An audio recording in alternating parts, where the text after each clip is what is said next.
Good morning, everyone. I think it's 10 o'clock and we can start.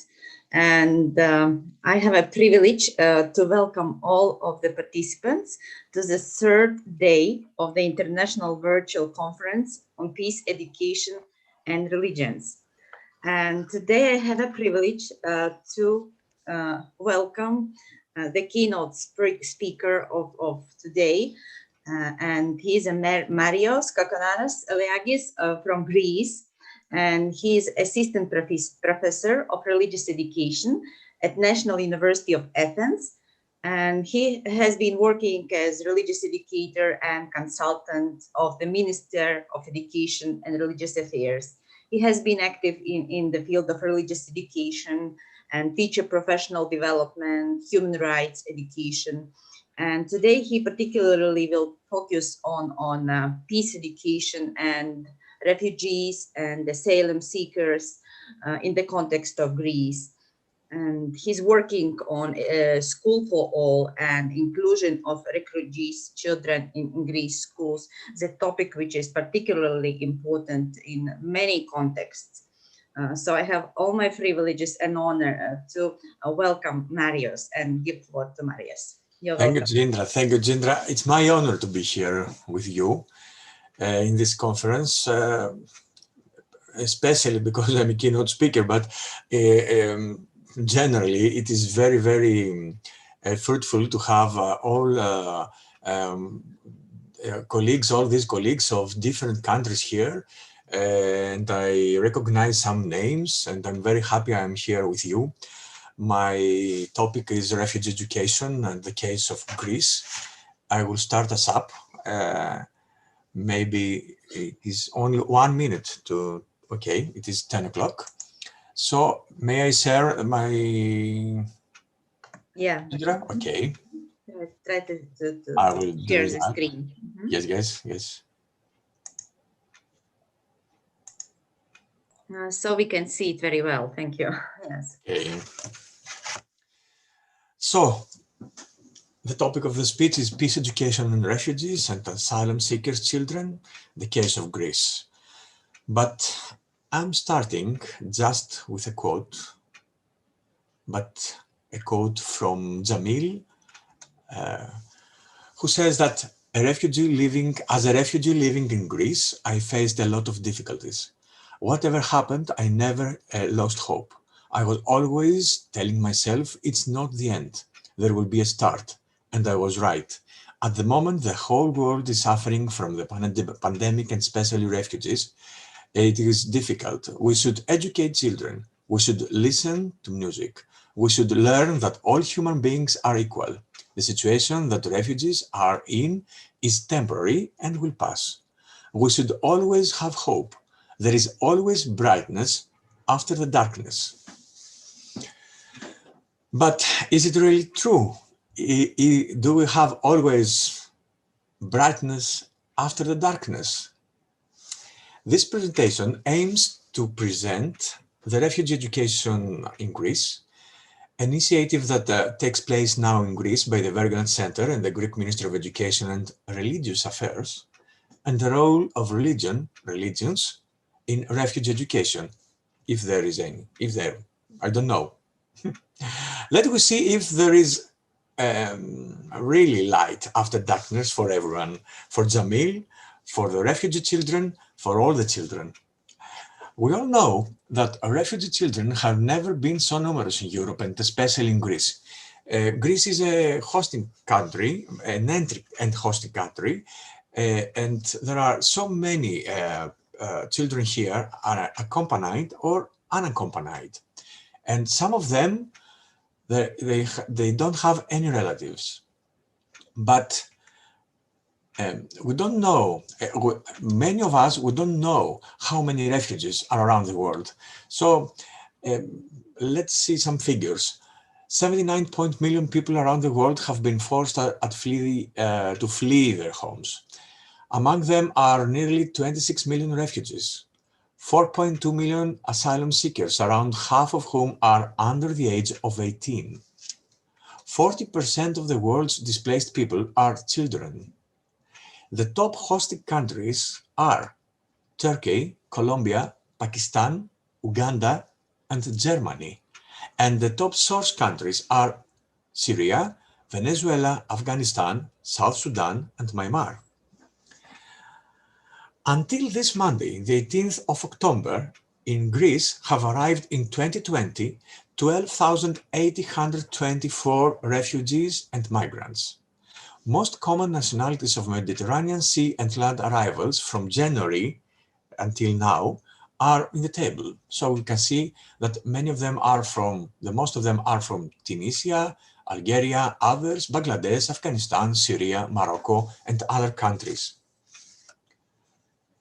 Between January and December of 2019, 25,443 children arrived in Greece by land and sea, including 3,852 unaccompanied and separated children. That is the 50% of the children, the 15% of the children, sorry.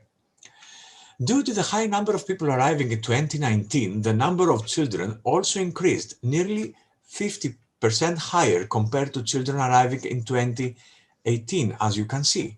Most children were from Afghanistan, Syria, and Congo. As you can see, in Greece arrived significant bigger numbers of children, including unaccompanied and separated children compared to other countries, compared to Italy, Spain, Bulgaria, Malta, or Cyprus. The most recent data on school enrollments highlights how the educational options for refugee children dramatically fall away from after primary school. Less than half of refugee children who start primary school make it to secondary. More than 48% of all refugee children of school age are out of school now. Last year, 13,028 children were enrolled in Greek schools. That means 3,186 studied in primary reception structures for religious children education and 386 in secondary same structures. What are these? These are afternoon classes in schools where Greek teachers teach Greek language, English, art, maths, ICT, and physical education. Of course, not any of religion. Most of the refugee children were enrolled in morning primary and secondary schools with reception classes. Classes for what is a reception class? Is a class for Greek language which are embedded in the morning school schedule, where, of course, refugee children attend the other subjects and Greek language in reception class. Unfortunately, there are no data about the children who don't attend any structure of education here in Greece. Today, according to the recent report of UN Refugee Agency, published in September of 2020, predicts that due to the catastrophic effects of COVID-19 on refugee education, the potential of young refugees living in some of the world's most vulnerable communities will be further threatened. Indeed, today in Greece, 5 of 21 refugee camps are locked down due to the COVID. So refugee children stay in the camp, while the Ministry of Education hasn't appointed yet teachers in reception structures for refugee children education and reception classes. That means that although the lockdown ended for 16 camps, the children are still out of school. I have to say that this situation is going to be changed, of course, but the experience indicates that the reception structures usually delay in operation. Unfortunately, last year, they opened only in February. They were opened only in February and they stopped due to the lockdown in March. This is the right time to remind us, of course, the Convention of the Right of the Child. All rights are to be granted to all persons under 18 years old without discrimination of any kind. Refugee children, as all children, hold the right to education. That means that this education aims to the preparation of the child for responsible life in a free society in the spirit of understanding, peace, tolerance, equality of sexes, and friendship among all peoples, ethnic, national, and religious groups and persons of indigenous origin. The Greek law, moreover, addresses that all refugee children have access to a full range of educational services, including school, primary and secondary, university, and vocational training programs. It is important to know some more information about education in Greece, briefly, of course. Primary education comprises both nursery education and elementary education. Preschool life starts earlier at the age of 2.5 years old. Pre-primary education is provided in kindergartens. Elementary schooling is compulsory. Attendance lasts 6 years and includes 6 grades. Students start at the age of 6 and finish at the age of 12. They are taught subjects such as Greek language, mathematics, science, geography, religious education from the 3rd grade of the elementary school, physical education, history, foreign languages, English, French, German, ICT course, art and craft, environmental studies, and some more. Students do not take exams at the end of the school year to qualify for the next grade. Secondary education is organized for teenagers from 12 to 18 years old who have completed their 6-year elementary education. There are 2 educational cycles in secondary education: junior high school for students from 12 to 15 and senior upper high school or vocational school. Each cycle lasts 3 years. Students take written exams at the end of the school year in June to qualify for the next grade. The students attend religious education each year in secondary school for 2 hours per week, except the vocational schools where religious education is taught for 1 hour per week. The parents of refugee children who wish to enroll in the morning school contact firstly the nearest to their home director of education in order to direct them to a specific school. Education directorates have the supervision, are informed and responsible to guide refugee parents to the school, as well inform them regarding the document procedure. The school directors enroll the children and take the necessary actions to the Ministry of Education in order to create reception classes or order supporting educational structures in the school. For a foreign secondary student to be enrolled in secondary education schools in Greece, the student has to have a diploma or proof of study or any other relevant document of educational status. Of course, there is a provision for students with no documents. Unfortunately, this is just the formal procedure provided by Greek and European law. In reality, the access of refugee students to Greek education system is not always that easy. Directorates of education have not trained staff or interpreters to direct properly to the parents of refugee children. In addition, some school directors refuse to enroll refugee students due to incomplete documentation, and in some cases, Greek parents have reacted against the newcomers, claiming that they would introduce diseases to schools. And this is the case again now with COVID. Moreover, as all the other students, refugee children who attend regularly the school program, the morning school program, have the right, of course, to exempt it from religious education classes, while there is no other option for other religious education or ethics classes. It is noticeable that the parents' guide that the Ministry of Education provides for the Greek educational system, and you can find it on internet, referred clearly to the participation in religious education in schools. Here is the information provided. Do Greek schools teach religion? Yes. The majority of Greece's population are Christian Orthodox, a religion that plays a big role in Greek education. It's the first information that is provided to refugee parents. Students typically start the school day with a morning prayer and take 1 to 2 periods a week of religious classes.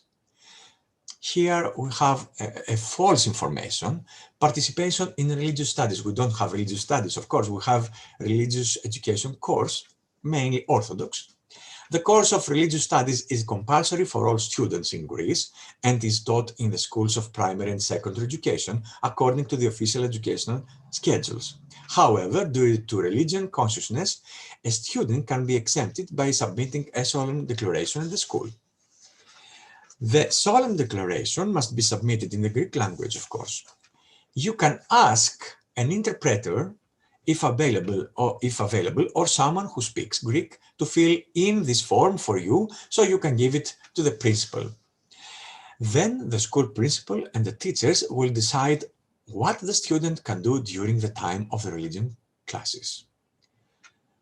It's their decision. Every once in a while, the whole school goes to church. One church here, just one church, especially before the Christmas and Easter holidays, on the national holidays of October 28 and March 25, on January 30, the 3 Holy Hierarchs school holiday. It's up to the teachers to decide on the exact dates of the church visits. Students who don't attend the religion classes will either stay at school and do a different activity, or if the parents approve, they can also join the church visit. Religion, therefore, becomes in school environment a division factor and not an inclusion component of education, as can be, according to researchers and many researchers across, and some, not many, researchers across Europe. Mention Jackson, Pirner, Weisse, as well as Council of Europe. Especially in Greece, which is one of the most religious countries in Europe, with 80% of the population to declare that religion is somewhat and very important in their life, and 82% to say that God plays an important role in their life. Greece is the second bigger percentage among the countries with advanced economies after Turkey. Turkey has 89% of believers in God. 90% of the adult population in Greece belongs to the Orthodox faith. Only the Muslim community of Western Thrace is officially recognized by the Greek state as a religious minority. Western Thrace is a region bordering Turkey, where there is an approximately 120,000 Muslim minority there. Sharia law is in place in Western Thrace since the 19th century when Greece gained independence from Ottoman Empire, of course.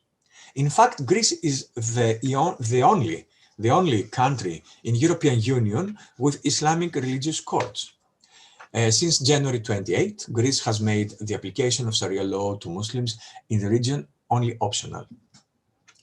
Being part of the Orthodox Church is a part of Greek national identity. 55% declare it is very important to them that they are Orthodox, although the proportion reporting that they actually feel close to the church is lower, at 45%. 80% of Greeks claim that faith does not influence their views about refugees and migrants. Maybe we should ask Grace Davis or Jose Casanova to interpret that findings. In a research on 20,000 people, Greeks must endorse the principle of welcoming refugees and allowing them to maintain their own traditions. A large majority identify Greece's tradition of solidarity and compassion with welcoming refugees. A similar number demonstrate a sense of respect for refugees' different cultural backgrounds and believe that they should be able to maintain their own traditions. However, half the country, 51%, suspects that most foreigners seeking refugee status come here for economic reasons or to take advantage of welfare services. At the same time, the majority, 55% of Greeks, believe that Islam and Greek society are incompatible, in part reflecting historic concerns about Turkey and its relationship with Greece. Only 1 in 5 Greeks believe that Islam is a peaceful religion. In any case, while Greeks remain unsure about their feelings towards Islam, this does not translate into discriminating against Muslims when providing refugee status to those in need. A majority reject the idea of only accepting refugees who are not Muslim, with a slightly above average in Crete and in the Aegean Islands. Within this context, different educational initiatives have taken place aiming to support refugee children. The most well-known and officially provided in cooperation with the Ministry of Education and Religious Affairs are the UN Refugee Agency project, which provides educational programs for schools about inclusion and a range of different educational materials in different languages. The UNICEF's project regarding the adjustment of the existing curricula in primary and secondary schools to refugees' level of knowledge of the Greek language. And the School for All project, which is organized by Wergeland Center with the support of the EEA grants. Through this project, school directors and teachers are trained to create safe and inclusive schools and classrooms where refugees are welcomed into a learning environment which aims to provide quality education to all. The training aims to equip school directors and teachers with the tools, competence, and confidence to manage controversy and deal with issues concerning intolerance, discrimination, racism, and hate speech in school and the local community. But manage controversy between whom? There are many cases of controversies in Greece in refugee education with different protagonists, of course. Adults and children, refugees and Greek citizens, refugees from different nationalities and religious communities, and many other cases. The project of Wergeland Center refers and aims to also concerns the whole school community based on a synergy between peace education, social pedagogy, and democratic citizenship. Moreover, the project aims to promote social cohesion and resilience against and reduction of conflict pressures, both structural and cultural.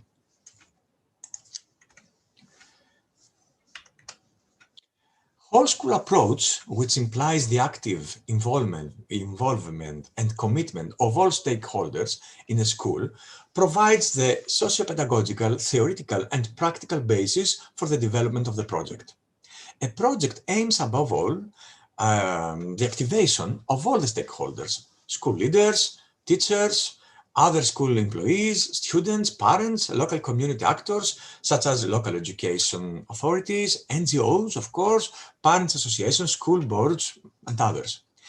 A whole school approach ensures that all aspects of school life, such as curricula, teaching methods and resources, leadership and decision-making structures and processes, policies and codes of behavior, staff and staff-student relationships, extracurricular activities and links with the community reflect democratic and human rights principles.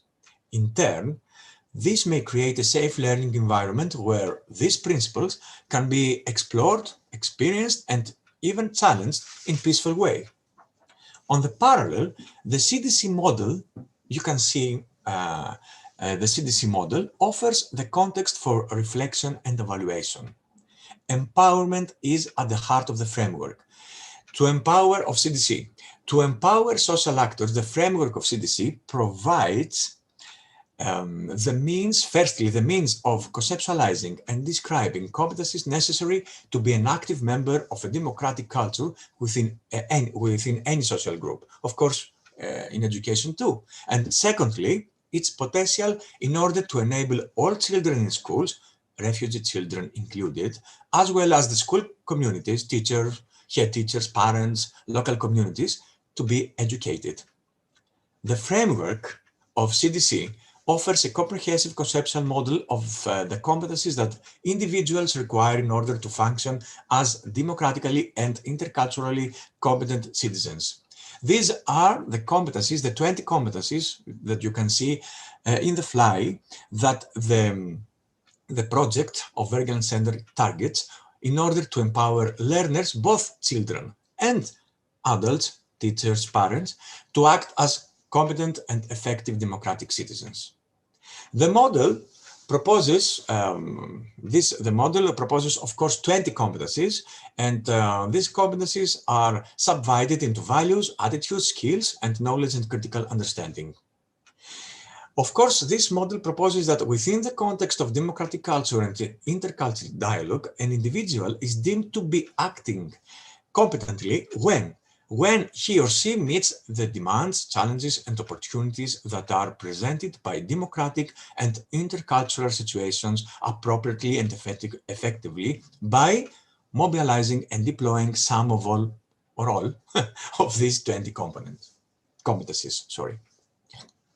The project has already developed a 3-year plan containing a reflective tool based on CDC model that outlines democratic standards in 3 main areas of school. That are teaching and learning processes, school environment and governance, and links with the local community. The tool is based on a different Wergeland Center's projects. It can be used for the initial situation analysis, action planning, as well as the evaluation of changes in key areas of school life. The project lasts 3 years, and now, due to the lockdown, ends the first pilot implementation of the first year in 18 schools, while a call is open these days for 50 more new secondary schools to participate. That means, what means participate in the project? Means to develop an action plan to change or improve school environment in order to integrate refugees in school education, and by this, to educate minors and adults, teachers and parents, authorities, and local community. The monitoring and evaluation of the project includes internal and external evaluation by 2 different teams. Of course, there are many resources of data, and since here we don't have the time to present the data, I can say only some information based on this. First, some numbers. In this project, we have 33 trainers involved, and in the first year, 2 3-day academies were held with participation of 21 schools. Finally, 18 schools participated in, and 265 teachers, head teachers, and parents participated in the project, while 25 workshops took place. Until now, 45 school activities as defined in the school's action plans were implemented. The implementation, as I have already said, is still going on until the end of the year due to the spring lockdown, and a number of the schools have already reviewed their action plans due to the lockdown and the delay. First findings indicate that a basis of communication between trainers and schools was built, and this has affected the whole school, with different ways depending on the region, the school, and the issue that school had to tackle. In most schools, the team working and the project members increased day by day up to the participation of all teaching staff. Additionally, through the active participation of all teachers and the cooperative methodologies used, teachers of reception classes were for the first time actively included in teamwork and were not marginalized from the rest of the staff. Some schools involved also parents in their activities, and that is very, very difficult in Greece to involve parents. Refugee students mainly benefited from the transformation of the school culture to inclusive school culture, of course. Some of the schools implemented preliminary meetings and activities involving refugee students and their parents through the lockdown, and before the lockdown and through the lockdown. The communication was very difficult, and they started to create new paths of communication. Direct involvement of refugee students took place when schools organized activities foreseen in their action plans. For example, before schools closed, some of the schools accomplished meetings of refugee and local students accompanied by their parents at school, either to celebrate a school day or just to meet and get to know each other. This resulted in a reduction of conflict and an increase of resilience against conflict, which was indicated by the school community in their reports. In the framework of the project, trainers, directors, and participating school teachers have visited families of the refugee students in camps. The problem during the lockdown period was the refugees' connection to the online school system where the educational material. In one case, teachers of the school bought internet cards for refugee students in order to receive educational material through their cell phones, as well as that the school keeps them in contact. At camps, which was closed, refugee students were helped by the school community and form a group in order to keep communicating to school. Therefore, an open communication with schools, between schools and refugee children was kept mostly by distance and online. In the 28 schools religion was, in the 28 schools and in their action plans, religion was referred to in 6 out of 18 action plans and in 7 activities. All of them have an intercultural communication layer. For example, a visit to an interreligious museum in Ioannina, where the history of the Muslim, Jew, and Christian communities are exhibited, or a project about the Muslim monuments of the region, again in Ioannina, but in a different action plan, or a Yazidi feast in Ceres, in the northern part of Greece. It is apparent that religion is not deemed by the communities as a threat.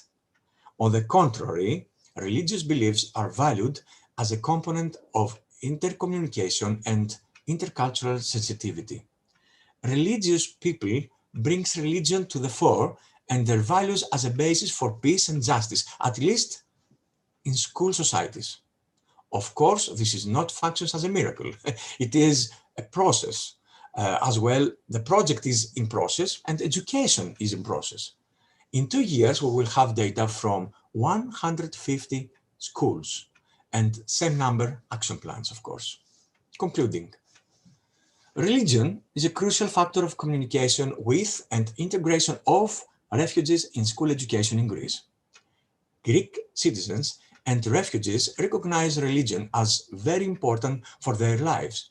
That means that inclusive education and peace education in non-formal education should take into account seriously religion as a component of cross and intercultural communication.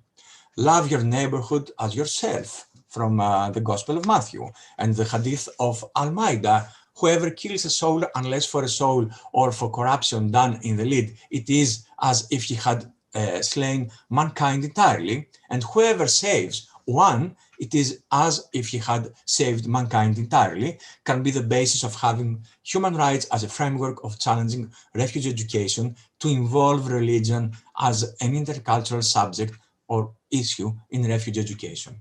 Of course, there are conflicts. Of course, there are controversies in religion and religions, and many controversial issues to take into account in teaching.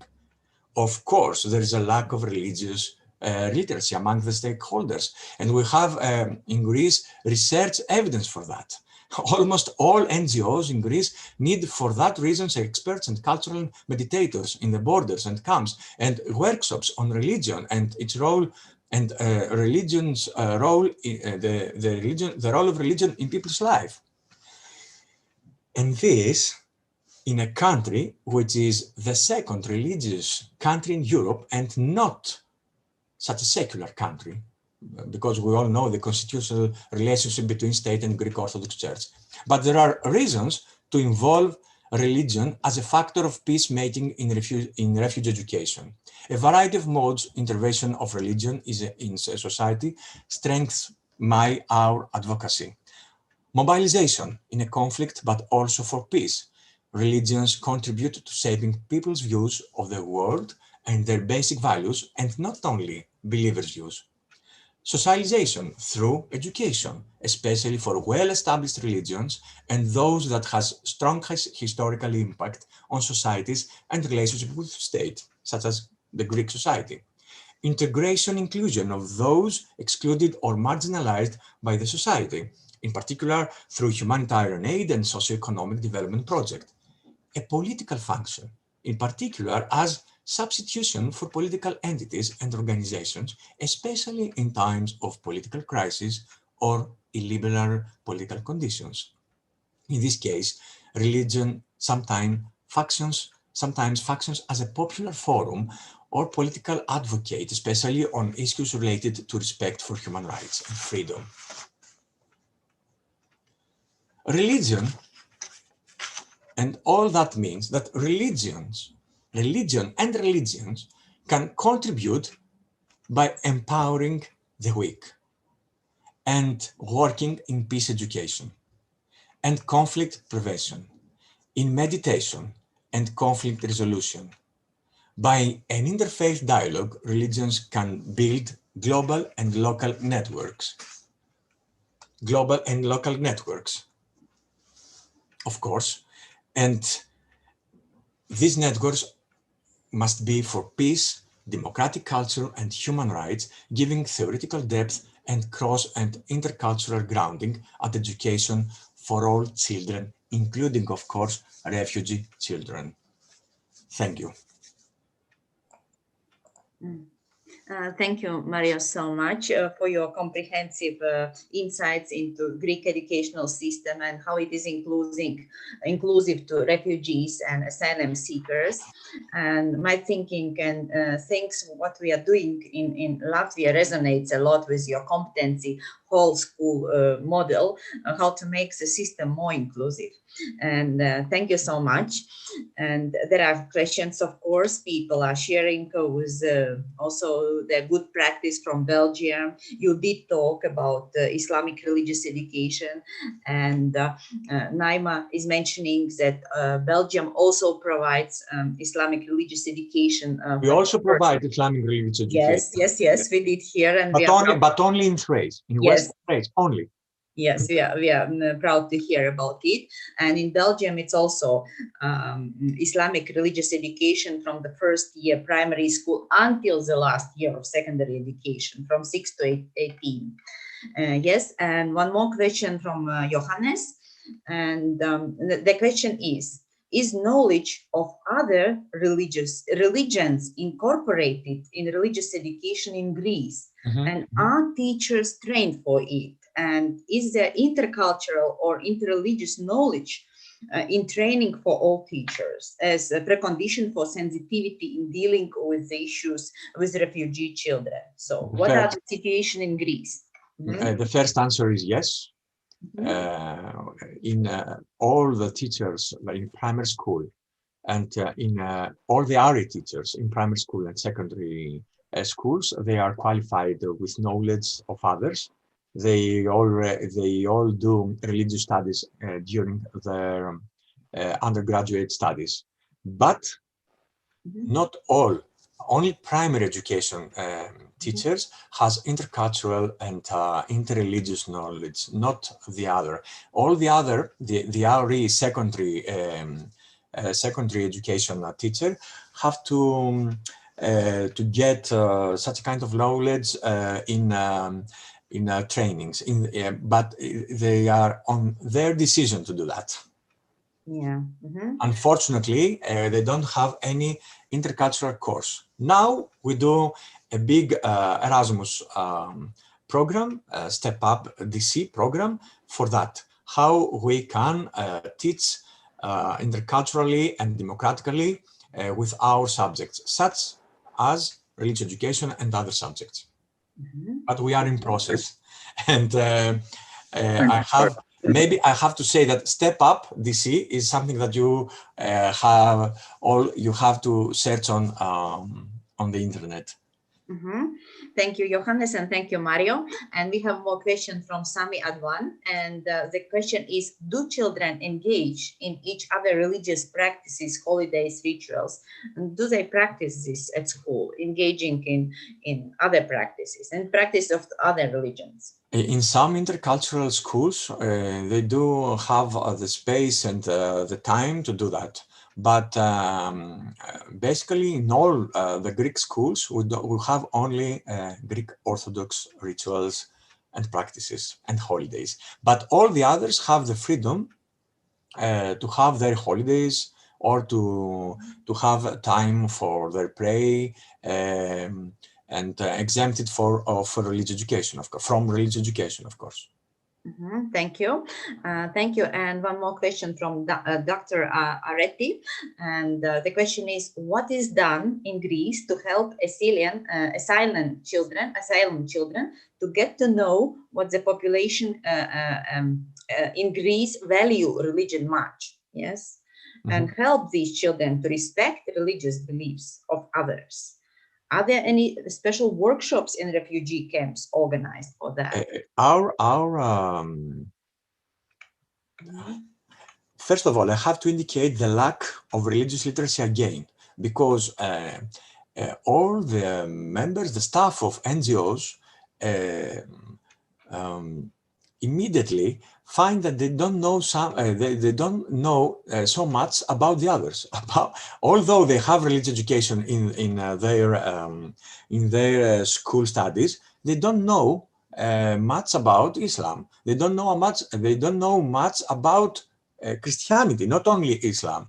That means that we have problem in religious education, of course, in primary and secondary schools, like all the other countries. But at the same time, means that they have a need.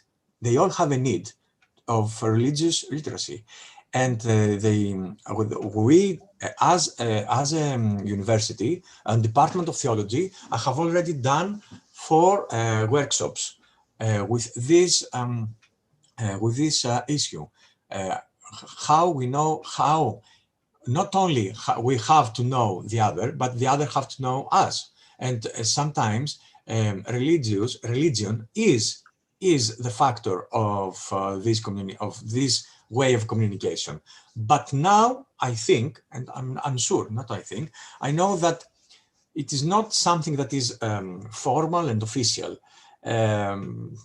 because we all know that we don't live in, although they all say that they are religious, I think they don't have any kind of respect to religion and religious people, because they don't know what exactly is. In Greece, where we are 80% believers. That is the reason that we need the sociological lens to explain. Grace Davis and Casanova. You see the time. Okay. Yeah, and one more question. How is the teacher training programs for the Islamic religious education? Now we have an official training program in Aristotle University of Thessaloniki, in the Department of Theology, where is a 4-year Islamic education curriculum. It's the first time that Greece has an official. No, it was for we had for primary education, but it was not a department of the university. It was only 2 years training. Now it is 4 years training for Islamic education in Thessaloniki again. Yeah. Yeah, thank you. And one more question. Do we need knowledge as such or religious literacy? Yes, but it has much to do with attitude as a competence. Naima does a research in this field, and they're struggling to do the ratio knowledge attitude. What do you think about ratio knowledge attitude? That is an intended learning result in any workshop, in any intervention, in any kind of curriculum. But I think it's difficult to change attitudes. But I have hope that we have methods to change attitudes. We are in process. That means that it's the first time that the country and the system confront seriously the problem, the issue. At the same time, it's the first time that different stakeholders like UN, Wergeland Center, or UNICEF are all part of the cooperation between them and the university and the Ministry of Education. That means that we have present and future in that. Thank you so much. Some more questions, please. Some comments, challenges.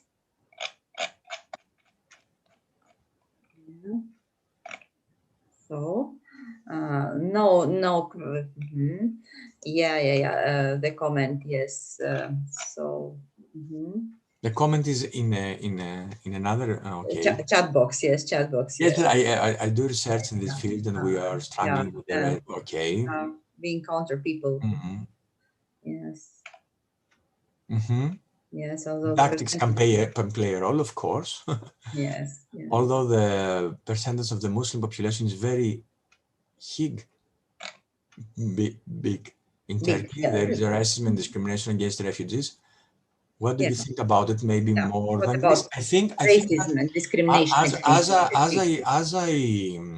I saw you. As I read the percentages and the data of different researches, I saw that there is no evidence that there is racism and intolerance towards Islam or refugees. Of course, they have some thoughts that they are not refugees, they are migrants, that they want to use the status of refugees. But as you have seen in a slide, many Greeks say that they feel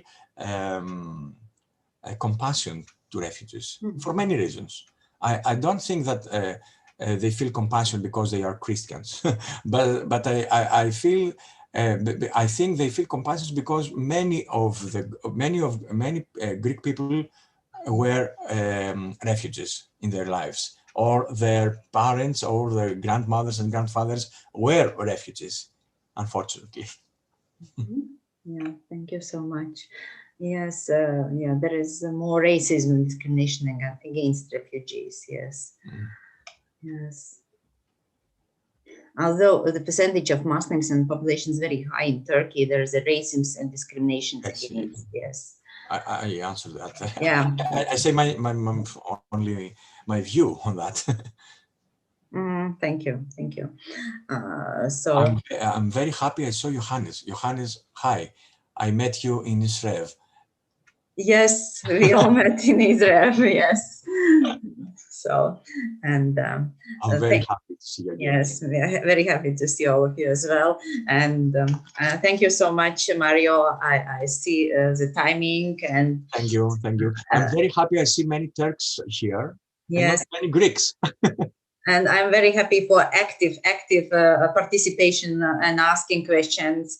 And I think despite of all the disruptions caused by COVID-19, we are all here and we are active and alive, and we use the opportunity of digital technologies and make this And I think conference refugee education is a big field with many different components. So I think it's very interesting for many researchers. Yes. And thank you, Mario. And thank you all. Thank you for your excellent presentation, and thank you everyone for questions. Thank you. Very much for your excellent contribution, Mario. Thank you, Hannes. Thank you. Ευχαριστώ from Anil in Greek. Ευχαριστώ. Yeah, thank you. Thank you. Okay. Next session in Jacinta, can you tell something about next session, please? Yes, the next session will be different conceptualization of peace education within religious education, and it will start at 10 o'clock. 10 o'clock, and there are three speakers, Latvia, Netherlands, and Israel. Yes. Yes. Thank you. In 10 minutes, we start with next session. Yeah, thank you. Thank you. Thank you to everyone.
and fundamentalism.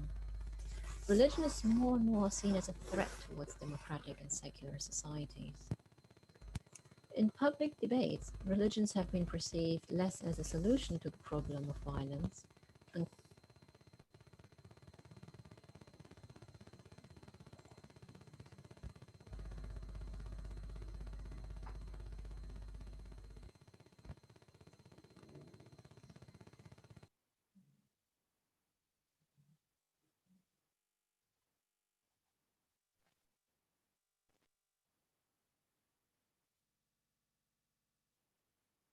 Hello, Recep. Fine to see you Nice to see you. from Germany. Yes. Lehnemann. Yeah. Having worked much about Turkish textbooks in my research. Your microphone is not We on. don't hear you. Please switch on the microphone. Mhm.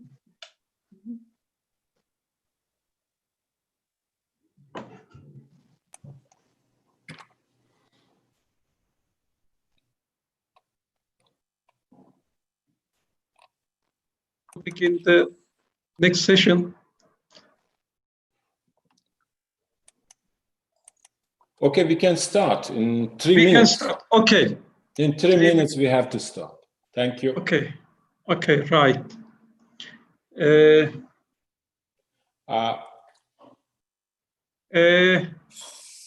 by the way,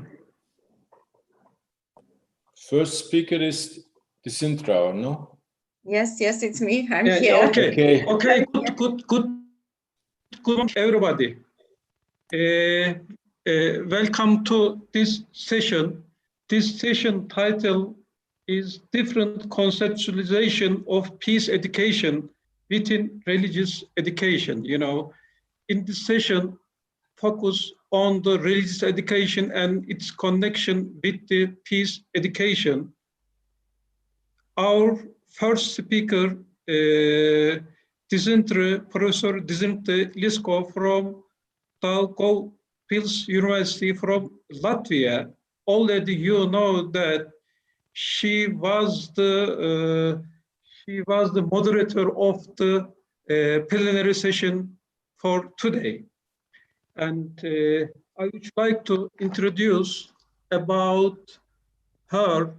Dzintare Lisko is a professor of Daugavpils University. Maybe I am wrong with the pronunciation of the university. Right. Yes. Institute of Humanities and Social Science, Center for Sustainable Education. She's a member of number of international networks like Israel, and her research interests are inclusive religious education, sustainability, and competency. She is also editorial board and the editor or co-editor of some of the academic international journal. Floor is yours, Professor Dzintare Lisko. You have 20 minutes for your presentation. Please. Thank you. Thank you very much. Actually, I'm particularly pleased to participate at this international conference and take my opportunity to express my support to the international effort to fight racism, racial discrimination, xenophobia, and tolerance, because these phenomena are widespread and enduring, like prejudice, injustice, and violence. They are part of human nature, and they don't need to be a part of it.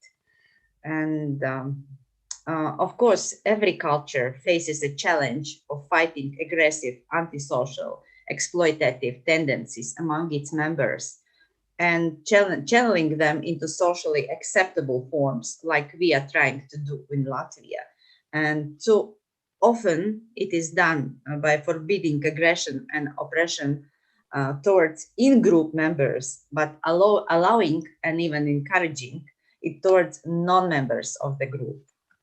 And just the small insights into our small country, 1.7 million people, isolated from the whole world during a long period of Soviet rule, and the whole generation grow up without any religious affiliation.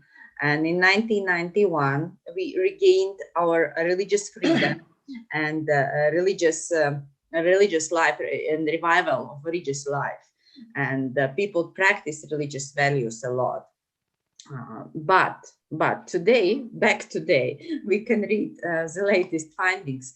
In previous plenary, we could hear that Greece are quite religious country, and now we can read the research that Latvia, from 1991, we are defined among the least religious countries in the world. You see, and of course, diversity is a part of our society as well. And we are learning how to live within the diversity, within this local diversity. And of course, migration and globalization processes influence the environment of Latvia as well, like everywhere else. And it requires a dialogue, it requires intercultural education. We are not so diverse as the rest of Europe, but still we need to learn how to live with this diversity in the world and in the local environment. And how we see in the landscape of Central and Eastern Europe, here Latvia is. You see, we are quite diverse and quite mixed. You see Orthodox, Catholic, unaffiliated, and others. So we're a quite mixed country on the phone, in the background in Central Eastern Europe. And despite of being one of the least religious countries in Europe, according to the latest statistics, still 71, as you see here, still believe in God. Yeah, 71%. So it means that we are rather, I would say that we are rather religiously diverse than secular. And we can talk mostly about hybrid religious identities and flexible forms, because during Soviet rule, people didn't have any religious affiliation, or they practiced it secretly. And rather, we can talk about flexible forms and diverse expressions of religiosity and religiousness. And we rather talk about translocational positionality, or individual is at the interplay of many religious positions and locations, as we see.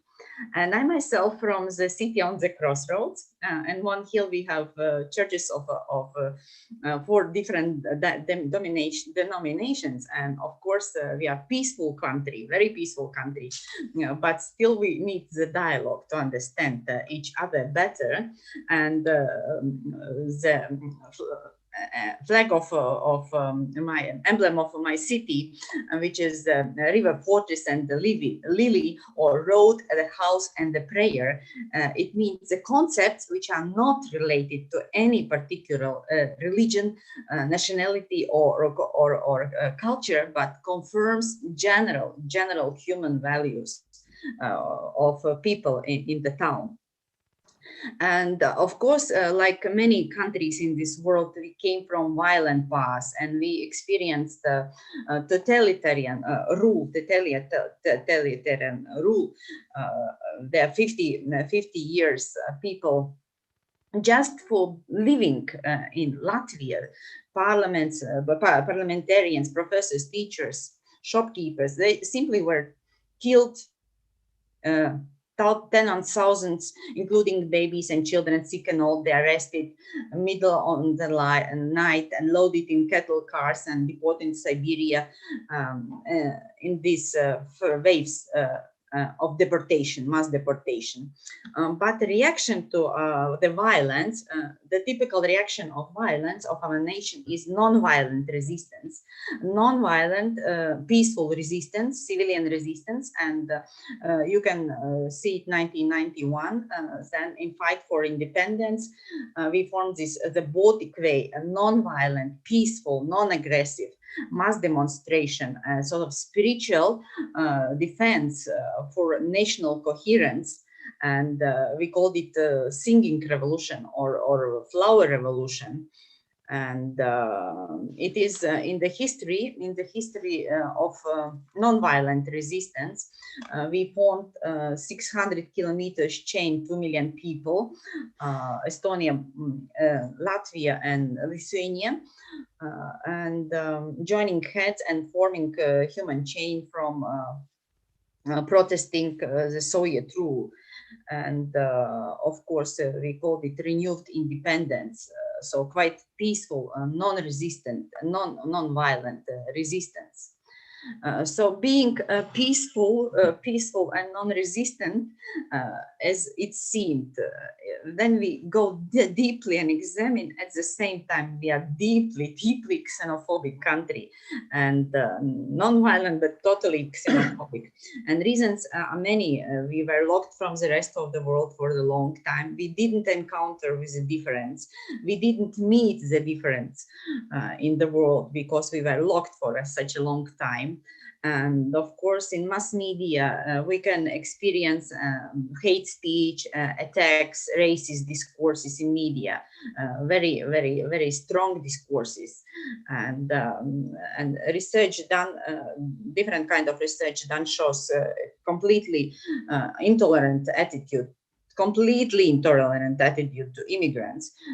As I said, one of the factors that people were closed and they simply didn't come across the difference before. They didn't had an encounter, positive encounter or negative, any encounter. So an increasing hatred to Asians, Africans, Roma, and simply immigrants. And now we had a huge discourse how to return our returnees who are coming from Britain because of Brexit and from many other countries due to COVID. And it turned out in the research that people, local people, are even intolerant towards native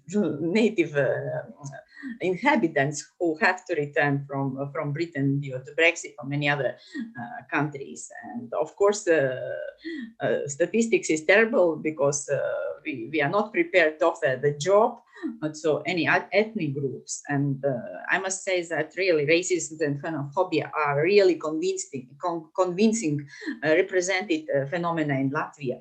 And that's why we as educators has a lot to do, and we have huge work to be done. And of course, as I said, hate speech, ridicule, verbal, physical, and unreasonable limitation of rights. This is what we evidence in the country. And we have this quite a difficult coexistence and tension, stereotyping, and misunderstandings, and lots of lack of understandings, unfortunately. Of course, Latvia ratified lots of international laws and initiatives, and the Council of Europe and UNESCO's numerous initiatives, and in terms of eliminating racism and discriminations. And UNESCO School Associate SchoolNet is very active in Latvia and does lots of initiatives in regards to peace education and dialogue and interreligious dialogue. And also NGO sector is quite active in Latvia and quite progressive. And also this 2030 agenda of sustainable development, which we are trying to implement quite actively, and quite high emphasis is peace and justice for all. And it's clearly written that sustainable development cannot be implemented with a peace and security and a dialogue. And it's clearly, and there is a vision to build these peaceful, inclusive, and just societies where people have equal access to justice and respect for rights, and of course intercultural understanding, mutual respect, and a shared responsibility. And of course, since I'm working and active in teacher training and designing new programs for teachers, Sustainable Development Goal 4 and Sub Goal 4.7 tells places the emphasis on this intercultural education, intercultural dialogue, and culture of peace and non-violence. And of course, the Vision 2030 is the equal society and human rights-based education and non-violence, global citizenship as integrated in teacher training and school education. This is what we are doing. And of course, all these recommendation of Council and Europe, we are actively integrating in designing new curriculum for schools and universities, where dialogue as in the center, and dialogue as an opportunity to learn about diverse perspectives, class, gender, race, which are socially constructed. And we need to remember that we are belonging to one human family, and we need to change our mindsets and train teachers how to do their best, do their best.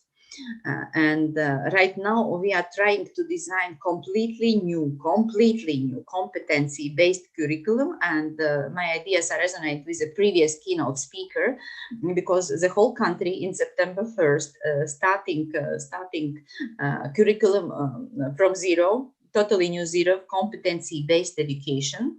And I particularly engaged in designing, in implementing programs, training programs for preschool teachers. And so we integrated this dimension and these programs not only in one university, these are for all universities in the country to educate literate teachers and contribute to interreligious peace building. To educate their open-mindedness. And countrywide, we have countrywide discussions on the best approaches, best ways and models of designing before September 1 of integrated religious issues. And one of the courses countrywide, which is offered in universities, is Pedagogical Dimensions of Diversity. And this course focuses how to integrate these intercultural issues, interreligious dialogue. And it's clearly written in this course, and it's oriented to global thinkers, to overthinking this Eurocentrism, dialogue, global perspective, engaging with global issues, making links local, global world, and of course introducing these active participatory approaches, and constructing knowledge and dealing how to make pupils and students feel comfortable with ambiguity and multiple perspectives, how to live, how to learn to live in this diverse world. And one of the competencies aimed at developing a new curriculum, school curriculum and university curriculum, is how to live together. And of course, there are lots of contributing factors now with migration processes and globalization, more encounters with different cultures and religions, more programs, Erasmus, North Plus, and Kid Plus program. And at the same time, you can evidence in new generation quite high tolerance and pluralism. Why? Due to their indifference to religion, because they didn't have a religious education. And they think that students, it's a student's opinion, they think the religion is too marginal, too secondary to cause troubles, that they don't have this high intolerance, yes? And they wish all the religions and cultures to live in peace, and consider that as a viable option, and to be in contact. And of course, there are lots of hindering factors of developing this living together competency, xenophobic attitudes in the society and media, and of course less of the contacts and stereotypes gained from media. Of course, these are the factors which are hindering. And also we have this new social and citizenship model, which clearly focuses on intercultural competency and providing people's space for dialogue. And talking about the approaches how we teach about this diversity, there are experiential, practice-oriented approaches, encouragement to meet these diverse cultures, because which is possible in this global and global culture and migration culture. And in order to find these common meeting points and differences, of course, and of course, as I said, it's practice-oriented approaches which is integrated in new curriculum. It means a lot of dialogue. It's a lot of dialogue where we learn about each other traditions, and we came to the agreement that no one knows everything about anything, but humanity is required for everyone, religions, ideologies, cultures, to be able to learn from each other at peaceful times and in times of crisis. And storytelling is integrated, since its new curriculum is mostly dialogue and practice-oriented approaches. So dialogue is used as a tool for making better sense of and better understanding of by interpreting, assessing situation and listening to the stories, reconnecting with the past, and reformulating wisdom, values, beliefs. And of course, now in our digital age, also we talk about this digital storytelling, which is quite a viable rationale for peace education and interreligious dialogue, as introduced in university and school curriculum. And of course, it offers more integrated pedagogy and provides more potential for critical thinking and engaging with the difference. And of course, as I said, I'm engaged in teacher training and designing of new competency-based model, competency-based approach in education. And we are trying to pay more attention to teachers' dispositions, frames of mind. They came from this Soviet past, ideological past, and how to retrain them in new participatory action approaches, how to engage them in exploring their personal philosophies and visions, how to make education, to engage them in participatory action research, how to engage in more inclusive education, because they are also belongs to the generation of exclusive people, and education that provides a safe space for asking existential questions, deep critical thinking, and openness to variety of religious and cultural traditions, and integrating new epistemologies in their existing beliefs, yes, to giving a space. And of course, Latvia has a long way to go to inclusive society, and it requires huge efforts for teacher training institutions to encourage this ontological shift, and first of all to see that we are not isolated. We are part of humanity. We are part of complex interrelated web. And we need a shift of our understanding of our narrow locatedness to a possibility of relationship with wider humanity. And teacher training should allow this heteroglossic ambiguity. Their multiple identities interact in one place, in one class. And of course, it requires developing this boundary breaking, boundary transcending dispositions, which develops this epistemic flexibility of moral, let's say, moral inclusiveness.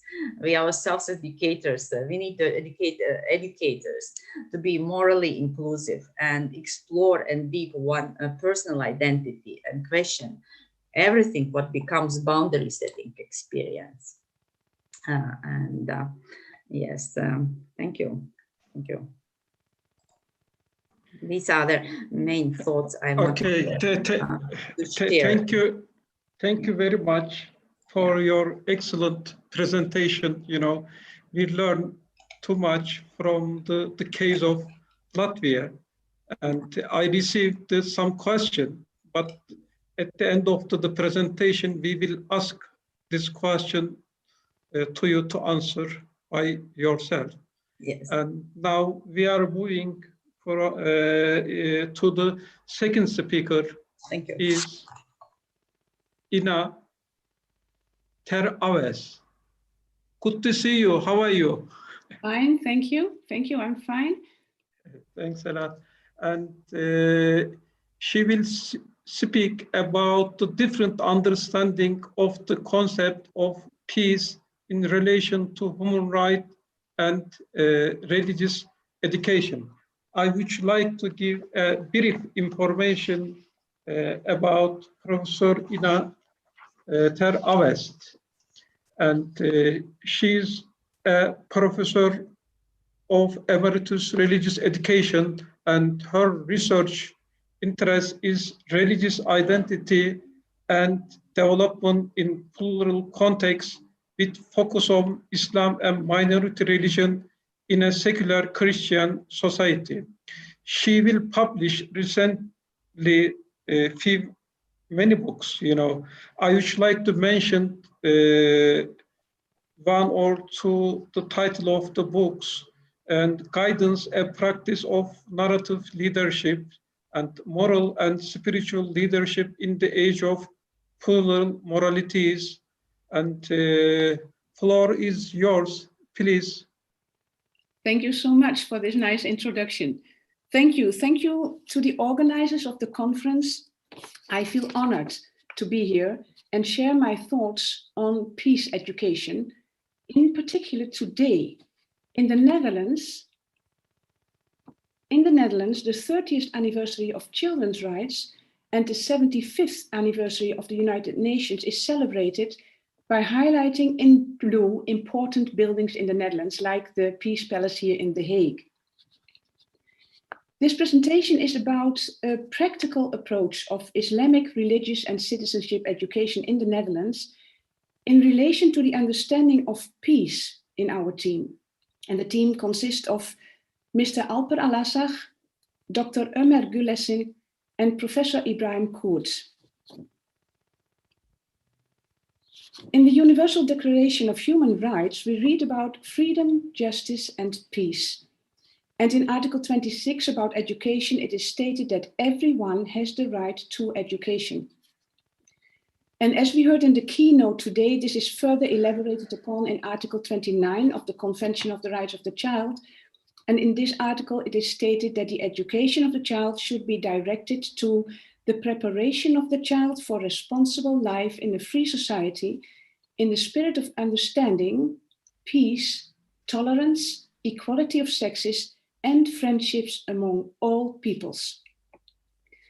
The preparation of youngsters for responsible life in a free society in the Netherlands is built in the subject of citizenship education. And the goals of citizenship education are twofold. On the one hand, its focus is on personal identity formation and self-empowerment to know oneself. And on the other hand, it's directed to the society as a whole, living together in an orderly and friendly way. Both aspects come together in the disposition to engage in political participation in a spirit of respect and a willingness to engage in public reasoning based on a norm of reciprocity, leading to flourishing life. Normative citizenship education takes its starting point in a worldview tradition, in its ethics and in its regulations. In our case, normative citizenship education is rooted in Islamic traditions, in plural, referring to the different schools, different law schools in Islam. When it comes to peace education, I'd like to start. Sorry. No. I'd like to start with the concept of peace and our understanding of peace. But I'd like to start first with a narrative from a secondary school teacher. When my students return from their lunch break, I see grumpy faces, and the tension even mounts when they reach their chairs and sit down in silence, an uncomfortable silence? Should I ignore the situation or facilitate in brightening the situation? And in a split of a second, I decide for the latter option and start this class with the open question, what's going on? It takes a while, but then the students allow me a glance in their struggles. And all said and done, we bury the hatchet and my class on English literature can start. Thus, burying the hatchet responds to human rights' aim of promoting understanding, tolerance, and friendship for the maintenance of peace. Can this example be interpreted as an example of peace education? In what follows, I'll try to answer that question, but let me first show you how we in our team understand peace. First of all, peace is the literal translation of the Arabic word salam. In Islam, salam is one of the 99 names of God. In the specification of peace in the English dictionary, the words no conflict and end of quarrel catch the eye.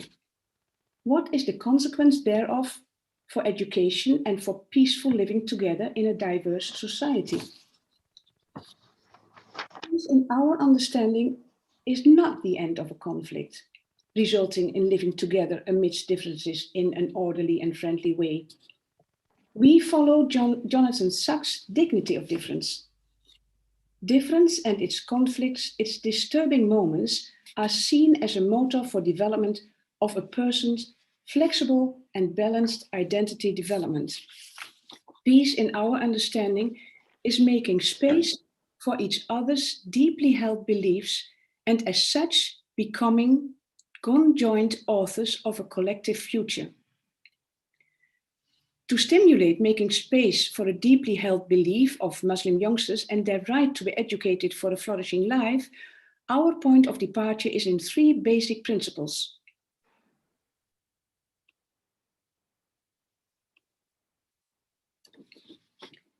In the first place, teaching and learning about and from Islamic traditions.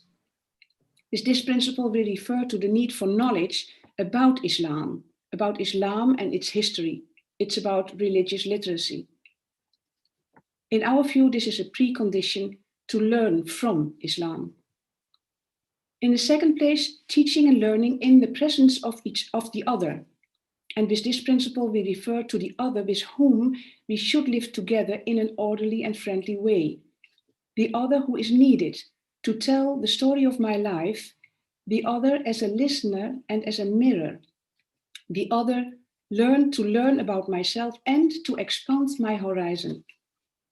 And in the third place, the need of youngsters for a safe space for the teacher, as well as for the students to make their own autonomous judgments about what is good and how to pursue it. For the process based on these principles, we coined the name of Islamic Narrative Citizenship Education. Taking the 3 basic principles into account, we should, however, be aware of interreligious and interworldview diversity in the Netherlands. We should not forget that in the Netherlands, in the first place, the other is a non-Muslim other. Muslims in the Netherlands are a minority living in what was a Christian nation, but today can be said to be a secular country, including a plurality of religious and secular worldviews. More than half of the population does not identify anymore with Christianity, as was the case in earlier days. However, in Islam, there is also intra-religious plurality. The other also can be a Muslim who is affiliated to a different school, law school in Islam, to a different interpretation of Islamic traditions. Getting to know each other, education in the presence of the other, is prioritized in the subject of citizenship education. Now, in line with Alport's contact hypothesis, the focus often is on the exploration of what is in common. Commonalities contributing to living together in a friendly and orderly way. But there are some preconditions for a successful getting to know each other. For example, the encounter should take place on an equal footing. Participants should have an equal status. In a mixed population, native Dutch students are aware of them being part of a majority in the Dutch society, and students with a migration background know that they belong to a minority. This is important and not to be neglected aspect of classes citizenship education. Due to being a member of a minority group, Muslim youngsters, in whatever situation, are aware of their minority position and, by consequence, perceive the Dutch society from a specific perspective. The autonomous development of an authentic Muslim identity is seen as at risk for radicalization. Now, instead of looking for commonalities, a contribution to peacefully living together can be found in each other's uniqueness, in the dignity of difference that offers a chance of a lifetime to live together in peace, including the differences. This results in the stimulation of Muslim youngsters' self-awareness and the further development of their Muslim identity. Participation in the Dutch plural society, one of the aims of citizenship education, in our work is stimulated from an Islamic point of view. Islamic narrative citizenship education stimulates the further participation of youngsters, the future participation of youngsters as Muslims with an overarching Dutch identity as citizens in this plural society. The theoretical framework of Islamic narrative citizenship education is in the dialogical self theory. In psychoeducation, we tell the students that the I is not isolated from the other. On the contrary, the other with her or his thoughts, the principles of the religious community I belong to, the ideas and culture of the society I live in, it's all part and parcel of myself. The other, the religious community, the Dutch society, they all voice their ideas, and as such are positioned in myself. For example, my classmates' prejudice is part of myself.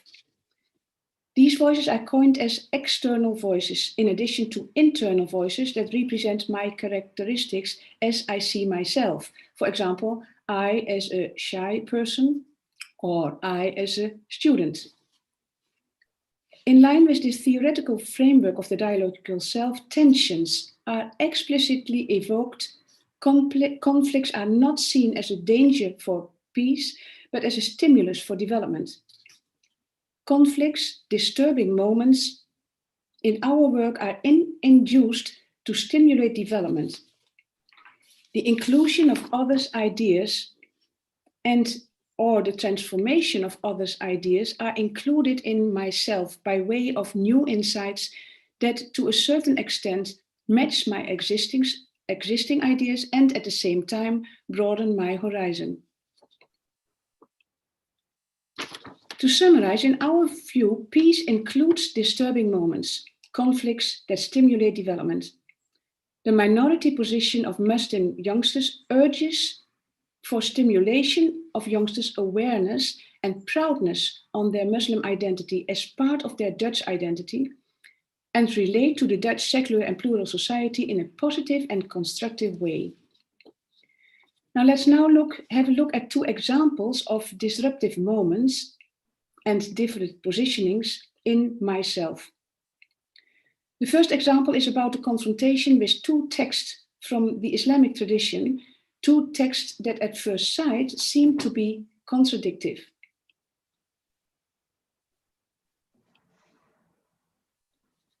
The first text is, do not argue with those who were given the book safe in the best way. Say to them, we believe in what has been sent down to us and what was sent down to you, and your God and our God is one and the same. And in another surah we read, O believers, do not associate closely with others who would not miss a chance to harm you. Their only desire is to see you suffer. Their prejudice has become evident from what they say, and what their hearts hide is far far worse. The students then are invited to read these two verses in their context. The students then will discover that the approach towards the other is closely related to the context. In a context of war, a different approach is preferred compared with a context of relative social rest. The question the students have to discuss in pairs is, what do you learn from these texts for your own life in the Dutch secularized plural society? Are we at war or aren't we? The second example is about a concrete situation of a Muslim girl, a narrative of a Muslim girl. I am a Muslim, one of just a few Muslims in my class. In Ramadan, some of my classmates keep on asking if I would not like just a small bite or sip some water when the temperature in the classroom rises. This is annoying. I just don't want to explain all the time what Ramadan means for me. And yesterday, during our break, one of the boys said to me, "Oh, you there? Find another place, since you are one of those who are not allowed to eat." And this made me so angry that I just stood up and hit him in his face. The students then are invited to reflect upon the question with whom they would identify and what they would do in this specific situation. And the question also is, how do you justify the reaction of both the boy and the girl? What do you see as your personal jihad regarding this specific situation? And the question, of course, is, what do you learn from our classroom conversation on this case study for your own life in the plural Dutch society? The reaction of students participating in Pylons are promising. Students like to talk with each other in classroom conversation, even in case a concept's meaning is not clear at first sight. They like to discover its meaning in dialogue with the others and with the help of their teacher. Three of the most striking reactions were, "What I heard from my classmates was new and gave me food for thought." And another student said, "I discovered part of myself that was unknown so far. It seems that there are two selves."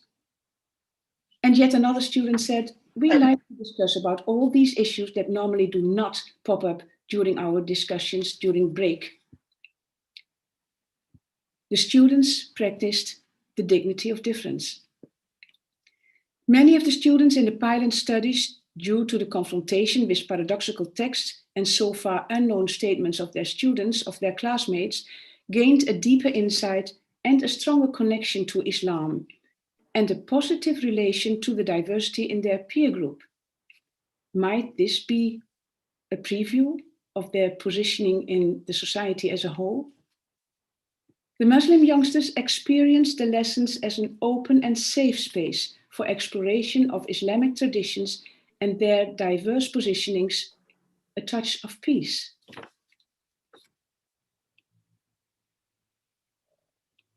Now, to answer the question from the start of this presentation, can burying the hatchet be an example of peace education?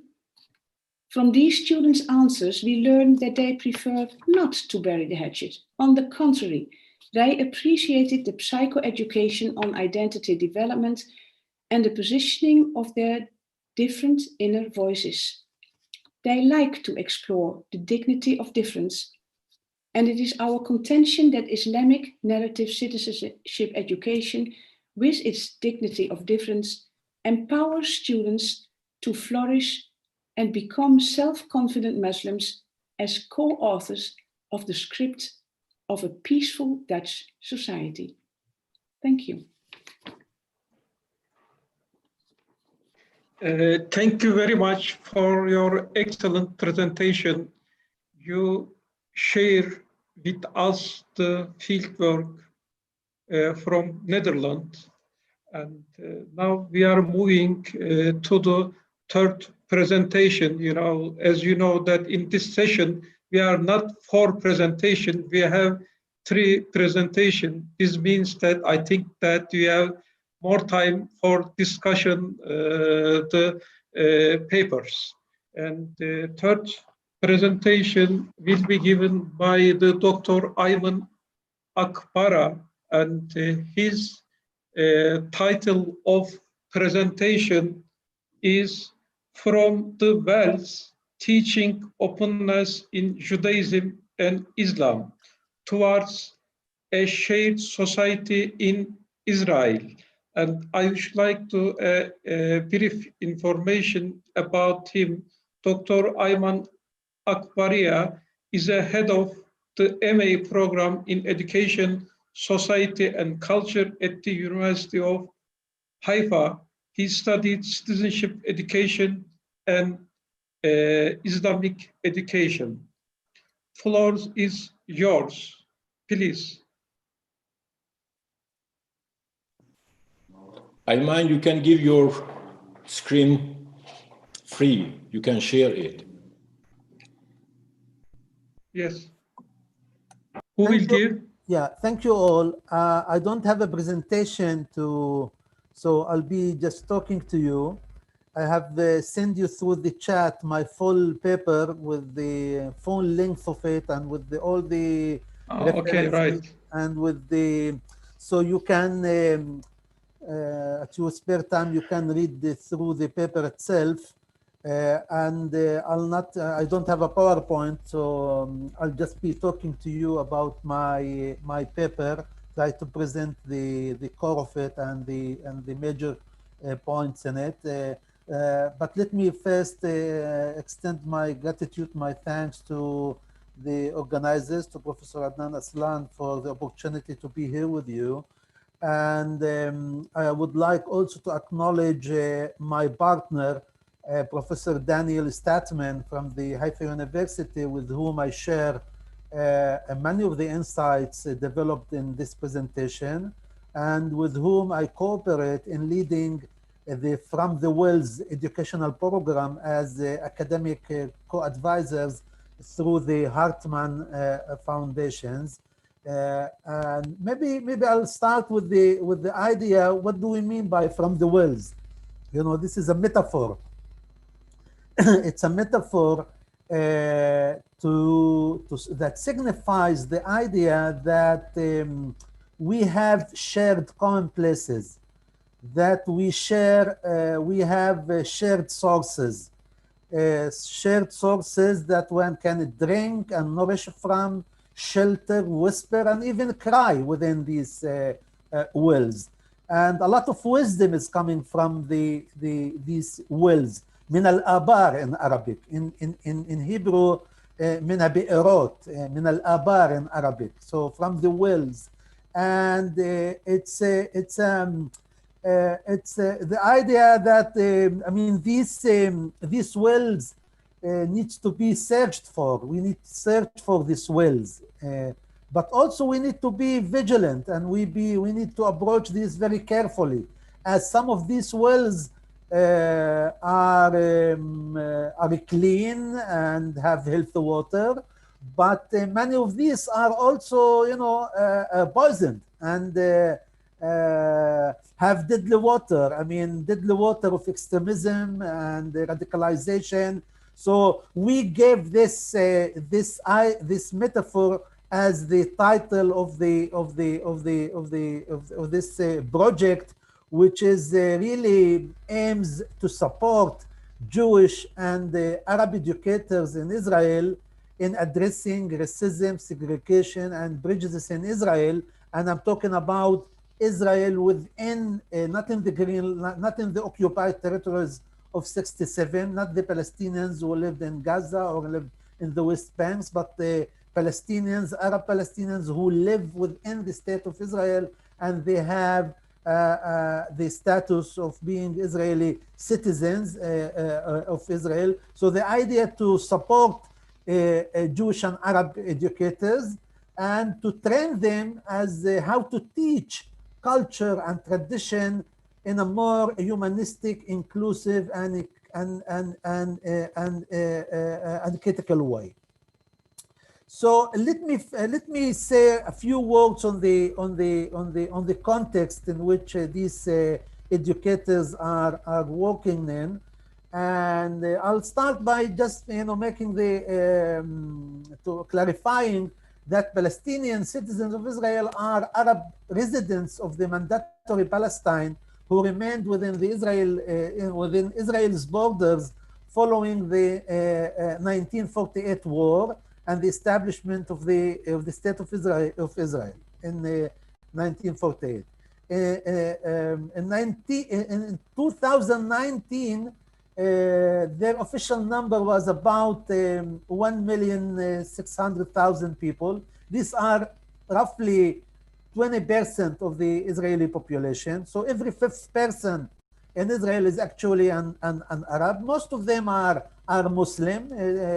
82 are Muslims, 9% are Druze, and around 9% are Christians.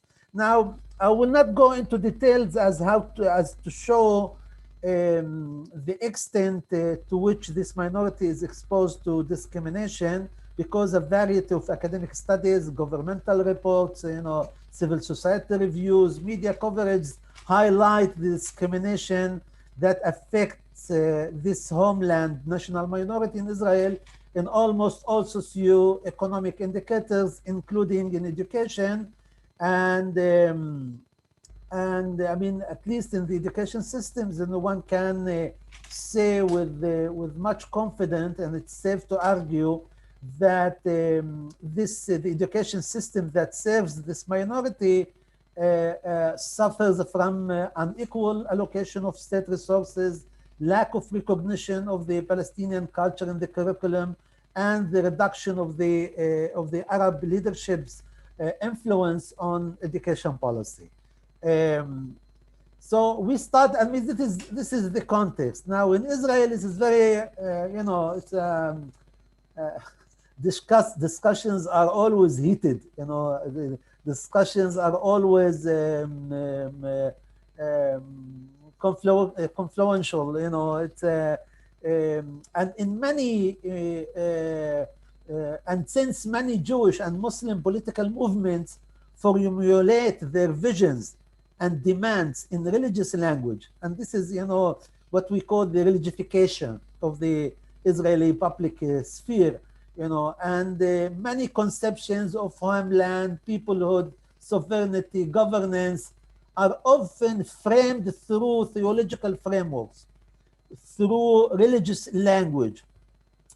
And it's the same, also Muslims do the same, also, Jews do the same, using this religious language when they formulate their visions or their political demands. This is why, we thought when we initiated this project through the Hartman's Foundation, it's very critical that Jews and Arabs engage with foundational texts of Judaism, Christianity, and Islam.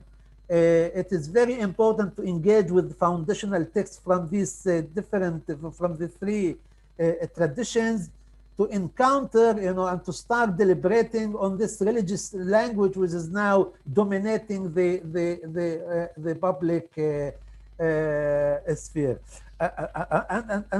And also, it's very important to realize that segregation, which is, the segregated nature of the Israeli society, including in education, it is really could be a fertile soil for the development of prejudice and negative feelings of one group towards each other. This is why, the idea of Ram the Wells to bring Jewish and Arab educators, to bring them together in a sustainable encounter. And we started with this idea that, to make a real impact on society, it is necessary to work with agents of change for a significant period. And what we have identified as our agents of change were the principles and teachers of history, civics, religion, and tradition. This is the targeted population of this project. with the ambition that we want to transform how these school subjects are instructed, are pedagogized within at the classroom level. So we bring, mixed groups of Arab and Jewish educators that they meet approximately 10 to 12 times a year for 5 to 6 hours each time, besides to a couple of field studies at the community level to churches, synagogues, and masajid. And the leading pedagogy is actually textual reasoning. I'm not saying, we know from the literature the idea of scriptural reasoning, and now we go beyond scripture reasoning. We go to this idea of textual reasoning because we convene these educators not to talk only about the scriptures, their scriptures, but rather about foundational texts. This could be philosophical texts, fiction, literature, religious texts, theology, really a wide variety of texts that we bring speakers to introduce these texts. For example, Jews and Arabs will be reading Al-Ghazali, Al-Munqidh min al-Dalal, the deliverance from the error, like a significant extraction of it. Maybe the opening 3-4 pages of the Al-Munqidh min al-Dalal, the deliverance from error. Or they could be, Hayy ibn Yaqdan, Ibn Tufail. So they would be reading, the end of it, like the story of Asal and Salman, and when they meet on this remote island. So and it's always the materials are in Arabic and in Hebrew. So they would be each will be reading in his own language, and they would come together after a speaker is introducing this text or the story of Yusuf, Surah Yusuf from Al-Quran Al-Karim. And then after introducing, speakers could be academics, could be religious, leaders. And after these texts are introduced, they would convene and discuss these texts around guiding questions. So this is the first part of the meeting. And the second part of the meeting, it would be, okay, now, how we translate this, how we can take this into our classrooms. What is the relevance of this text to our professional practice? What is the relevance of these texts to the sociopolitical realities in Israel? So Al-Ghazali becomes, relevant, and Ibn Tufail becomes relevant, or, the idea of the virtuous city of Al-Farabi, reading, this lists of who is what is a virtuous city, or who is a true leader, this would be a way to start, talking about issues of equality, of leadership, of dialogue, of reflexivity. What does it mean to be critical within your own tradition? Now, we realize that participants, it is really very interesting because, most of the Jewish Israeli participants were mostly secular. But these developed, I would say, after the program, a more sensitive, more approach to their tradition. I mean, though they are secular, they developed a more sensitive, more, inspirational approach to their tradition. While the Palestinian, the Arab participants, and this could be Muslims and Christians, become more critical, become more reflective, become more asking more questions. So it's very interesting to see how each group is mediating its own religiosity through the encounter with the Arab.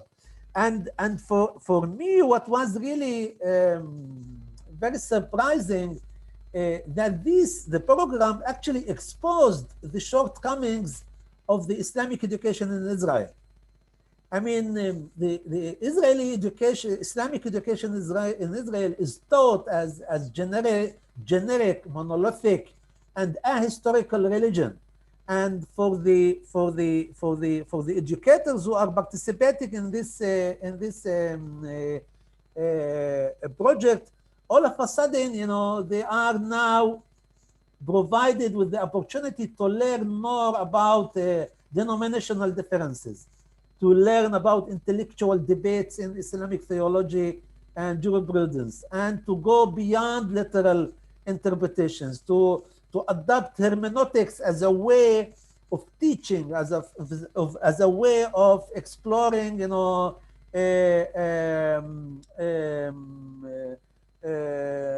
issues of belief and issues of that relates to their belief in Islam. Now, it's how many time is left for me?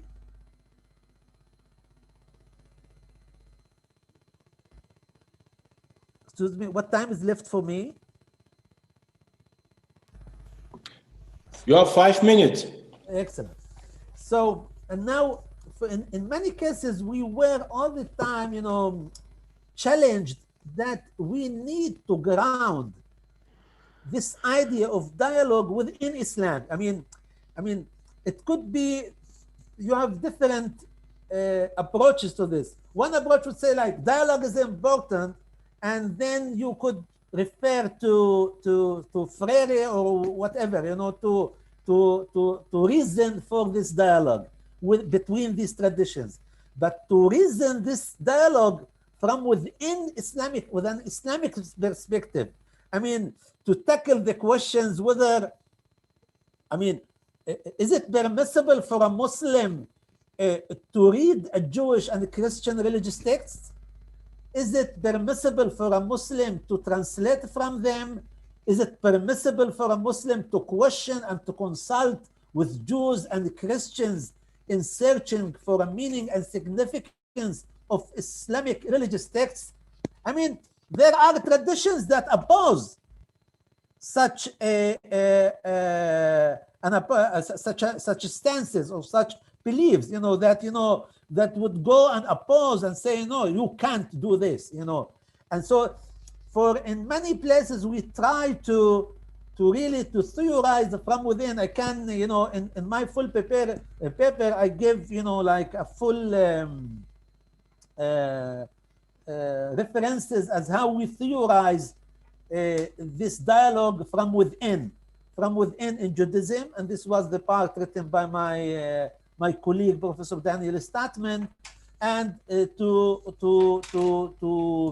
theorize from within, from an Islamic perspective. And what I gave is just an example of Israeliyat, which is like the stories, the biblical stories which exist in tafsir, and how we should relate to this Israeliyat. I mean, and the different approaches to Israeliyat as a way to acknowledge that there is a spectrum of approaches. You know, the way we treat Israeliyat and just in brief, you know, Israeliyat refers to the traditions and reports that contains elements of the legendary religious literature of the Jews, but also Christians and even Near Eastern, you know, elements. So, you know, how you approach Israeliyat, it is a way also to ground the idea that dialogue is possible. Now, there are many limitations for this project. I mean, I don't want to go into the details, but it is very important that now it is more clear for us that, you know, the more you work with agents of change, the more you have extended sessions with ample of time for participants to talk, study, and get to know each other. And also, and this is very important, to reserve issues related to the Jewish-Arab conflict, addressing them only after trust has been established. I mean, we go and talk about, you know, this foundational text and always At the background, there is the idea of the Palestinian-Israeli conflict or the issue, but we want to reserve, we want to bracket this. You know, we want to cover this for a while. After trust is built, after we will come to this in the second year, and it's a program for 2 years. So the first year is really about studying foundational texts and building this mutual trust, and then we would come back to discuss issues that relates to the Palestinian Israeli. Now, really, I could tell more, but at these times in Israel, where is extremism, you know, populism, and this rising power of the extreme right in Israel, this right tides of, you know, politics of fear, politics of hatred, you know, really encouraged by the current government. The idea that this Jewish foundation called Hartman's Foundation insists in bringing together Arabs and Jews to study foundational texts, it's not to be taken for granted. And it's something that, you know, should be with full appreciation, and they have a mind. Thank you. Thank you very much for your presentation. You know, now we are moving to the discussion for the panels. You know, and we received some question from chat box, and you can continue to send us the question. First of all, I would like to ask the one question at the beginning of the discussions to the Dizintre. And you mentioned that in your presentation, you know, some kind of positive correlation between the less religiosity to the high tolerance or plurality. I know that, you know, we can find some kind of support, other empirical studies. How we can evaluate these results in the context of Latvia or other parts of the world? You know, this means that if they continue to the secularization, the world be the more tolerant or more pluralistic, you know. Please, then after answer this question, I will ask the question from chat box. Please. Thank you. Yes, it's surprisingly from moving 1991, huge interest in religion, and now the least religious country among the least religious country in the world. And least religious, it means church attendance. It doesn't mean yes, we are a secular country. So in terms of church attendance, we can say that the least religious. But at the same time, people are practicing and they consider themselves believers. And as you saw, 71% believes in God. So people are practicing hybrid forms of religiosity, and they are interlocked between two positionalities. So different kind of spiritualities, not connected with the traditional denominations. First of all, they are lacking religious background, first of all, during the Soviet rule. And so they are floating around, and they are practicing some kind of hybrid forms of religiosity and spirituality, not connected with. But I could not say that we are not religious in this sense. Not, yeah. Okay. Now I will pass the question from the chat box.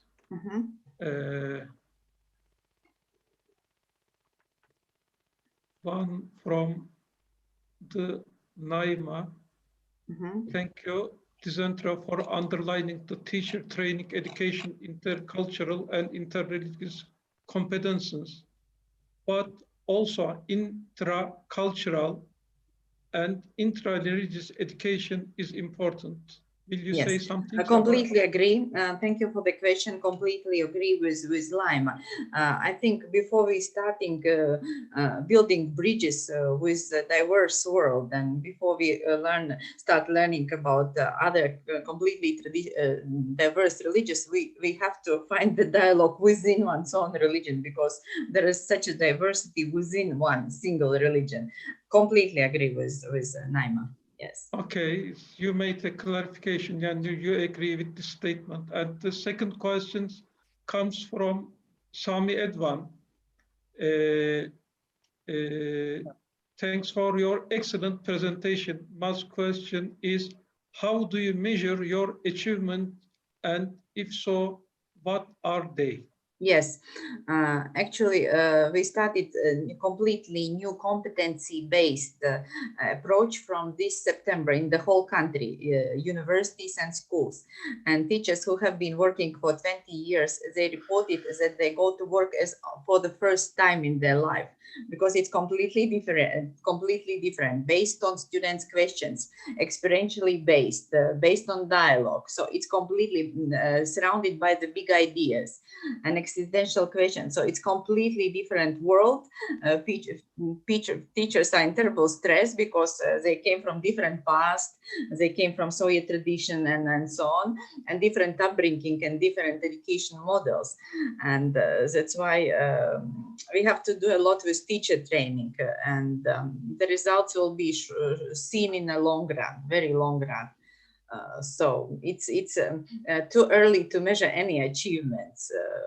Too early, yes, because we started a new curriculum in September only. Okay, okay, thank you very much. And another question from Tarık Ejaz to you. What is the image of Islam in your country? I am asking because some misconceptions, like wrong concept of jihad about Islam, war, are propagated in the West. You know, is a general misconception in the West, I think. What is the image of your country? Maybe. Unfortunately, I must say that it's quite a narrow concept. First of all, we were quite isolated from the whole world in all senses, and interchanges and so on. And people have this image what they have from the media, and it's mainly narrow and stereotypical. And that's why we have lots to do in education. Huge role the education and teacher training needs to have in order to develop normal autonomous image of religions, authentic image of religions. Yes. And one questions. Yes. For my paper, yeah, I will try to read. A questions from Sami Edvan to Ayman. Okay, I read it. Yes, you, Ayman Akbaria. And Yes. the question is, thanks Ayman for your interesting paper. My question is, how would you follow if you do the schools, principals and teacher to find out the effect of your important program? Yes, I mean, this is a very young project, and it's maybe 4 years.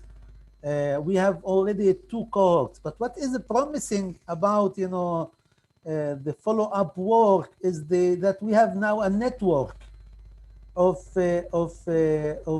and they keep convening. I mean, they don't get credit from no one, like from the ministry, but they still keep convening together, and they keep learning together. So this is one indication about, you know, the idea of sustainability, that this keeps, you know, that the graduates of the program, they keep convening. And one last thing is, we have now really maybe 12 or to 14 joint projects at the school level. I mean, these are schools that are bearing together, like a Jewish school and an Arab schools, that the headmasters, the teachers started in the program, they finished the program, and then they go to the field and they start their own project with the spirit of From the Wells. So the spirit of From the Wells, we can now see it in a wide variety of projects at the school level and also at the community centers. I mean, one another thing, we see a lot of they are using our materials. I mean, the materials that we have developed, and we have developed supplementary curricular materials. For example, the idea of relations between brothers, how relations between brothers are addressed in the Quran or in the Old Testament or in the Torah or in the Bible. I mean, and by Al-Ghazali, what's the idea of brotherhood in Al-Ghazali? We developed a curriculum, like how brotherhood is conceptualized in different traditions. We see that our materials are becoming part of their pedagogies, of the content that, at regular basis they are teaching at the school level. So I think these are indicators to what extent the program is actually pervading into the school climate, but still it's still wanting. I mean, in terms of it's still a small project with maybe with 30 schools, but I mean, I think it's a promise. It's promising. Yeah. Okay. We have another question for Professor Ayman. And from Naima, thank you very much, Professor Ayman, for your interesting approach. You pointed a very important elements of tradition. From the Islamic perspective, it is not clear for pupils if they can read texts of the other religious tradition. Tackling this aspect will help. Item for non-Islamic, sometimes it is not clear what Quran or Hadith or other texts are.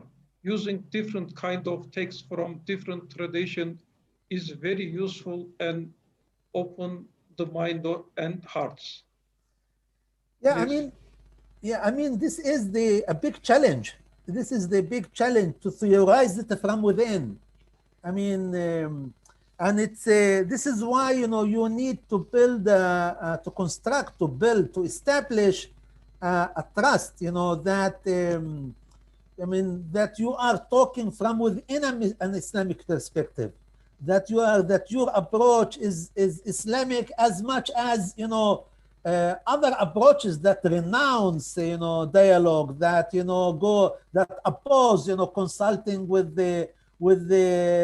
other religious textbooks from other religions and other traditions, that your own perspective that encourages such a dialogue and such intertextuality with other texts is as Islamic as the other approaches are.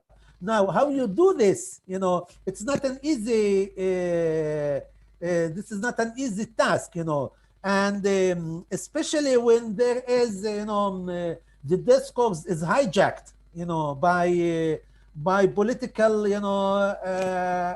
movements, be it in the Jewish side or in the Muslim side, So now we live in an era of, I call it religious ethno-nationalism. It's not only about being a Jew as a nationality or being a Palestinian as a nationality, but these ideas of nationalism is endowed, is loaded with this religious ideas, language that really give to nationality this a sanctity of inevitability of something historical, something transcendental. So it's very difficult to start the dialogue. Now, if you wanted to start the dialogue, you want to start it from within, and I think this is what we are now trying to train teachers who are trained in Sharia schools, to start thinking about themselves as religion, as teachers of religion, not, you know, preachers, you know, to train them not as preachers, but to train them as teachers of religion. You know, they could teach Islam, and they teach Christianity, and they teach Judaism. Now, how you do this? It's again a big challenge. I could go more and more talk about it, but it's a challenge. We have another question for you. And the question from University of Vienna: how is the intra-religious dialogue between Arabs in Israel and in Palestine? Yeah, I think my colleague and my friend Professor Sami Adwan could relate to this maybe in his presentation. But what I know, you know, that religious education is always undermined because religious identity is seen as undermining national identity. And now it is, we know for now, it's not for a fact that Israel's regime of control was built on this idea of segmentation, of the idea of, you know, that there is no Palestinian people, there is no Palestinian identity. Rather, you have Muslims, you have Christians, you have Bedouins, you have Druze, you have factions. But denying the idea of the Palestinian identity, which pervades the curriculum in Israel and everywhere, made the Palestinians suspicious about even their own religious identities. So in a way for them is to cooperate with this idea of divide and rule. So they don't want to kind of, you know, cooperate with this mindset of, you know, rule and divide. So for them, they don't want to talk about religious identities. They want to stick to this idea that we are unified, we are harmonized, we are all together under this, you know, big label of the Palestinian identity. So this is why it doesn't happen much. And when it happens, it doesn't happen at the theological level. It happens, you know, like, you know, Christians and Muslims and Jews are, you know, like at the folklore side of it, you know, like let's know the feast of each other, but not really a genuine talk about, you know, foundational texts and the nasty thing. Dialogue is not always romantic. Dialogue is a nasty thing. It could be very, very tough. And I think in this context, Sami Adwan wants to say something, not in written, by speaking. Please, Sami Adwan. Yeah, thank you very much. Thank you very much, Rajab, and thank the three presenters. I think they are very interesting. How can we see to you?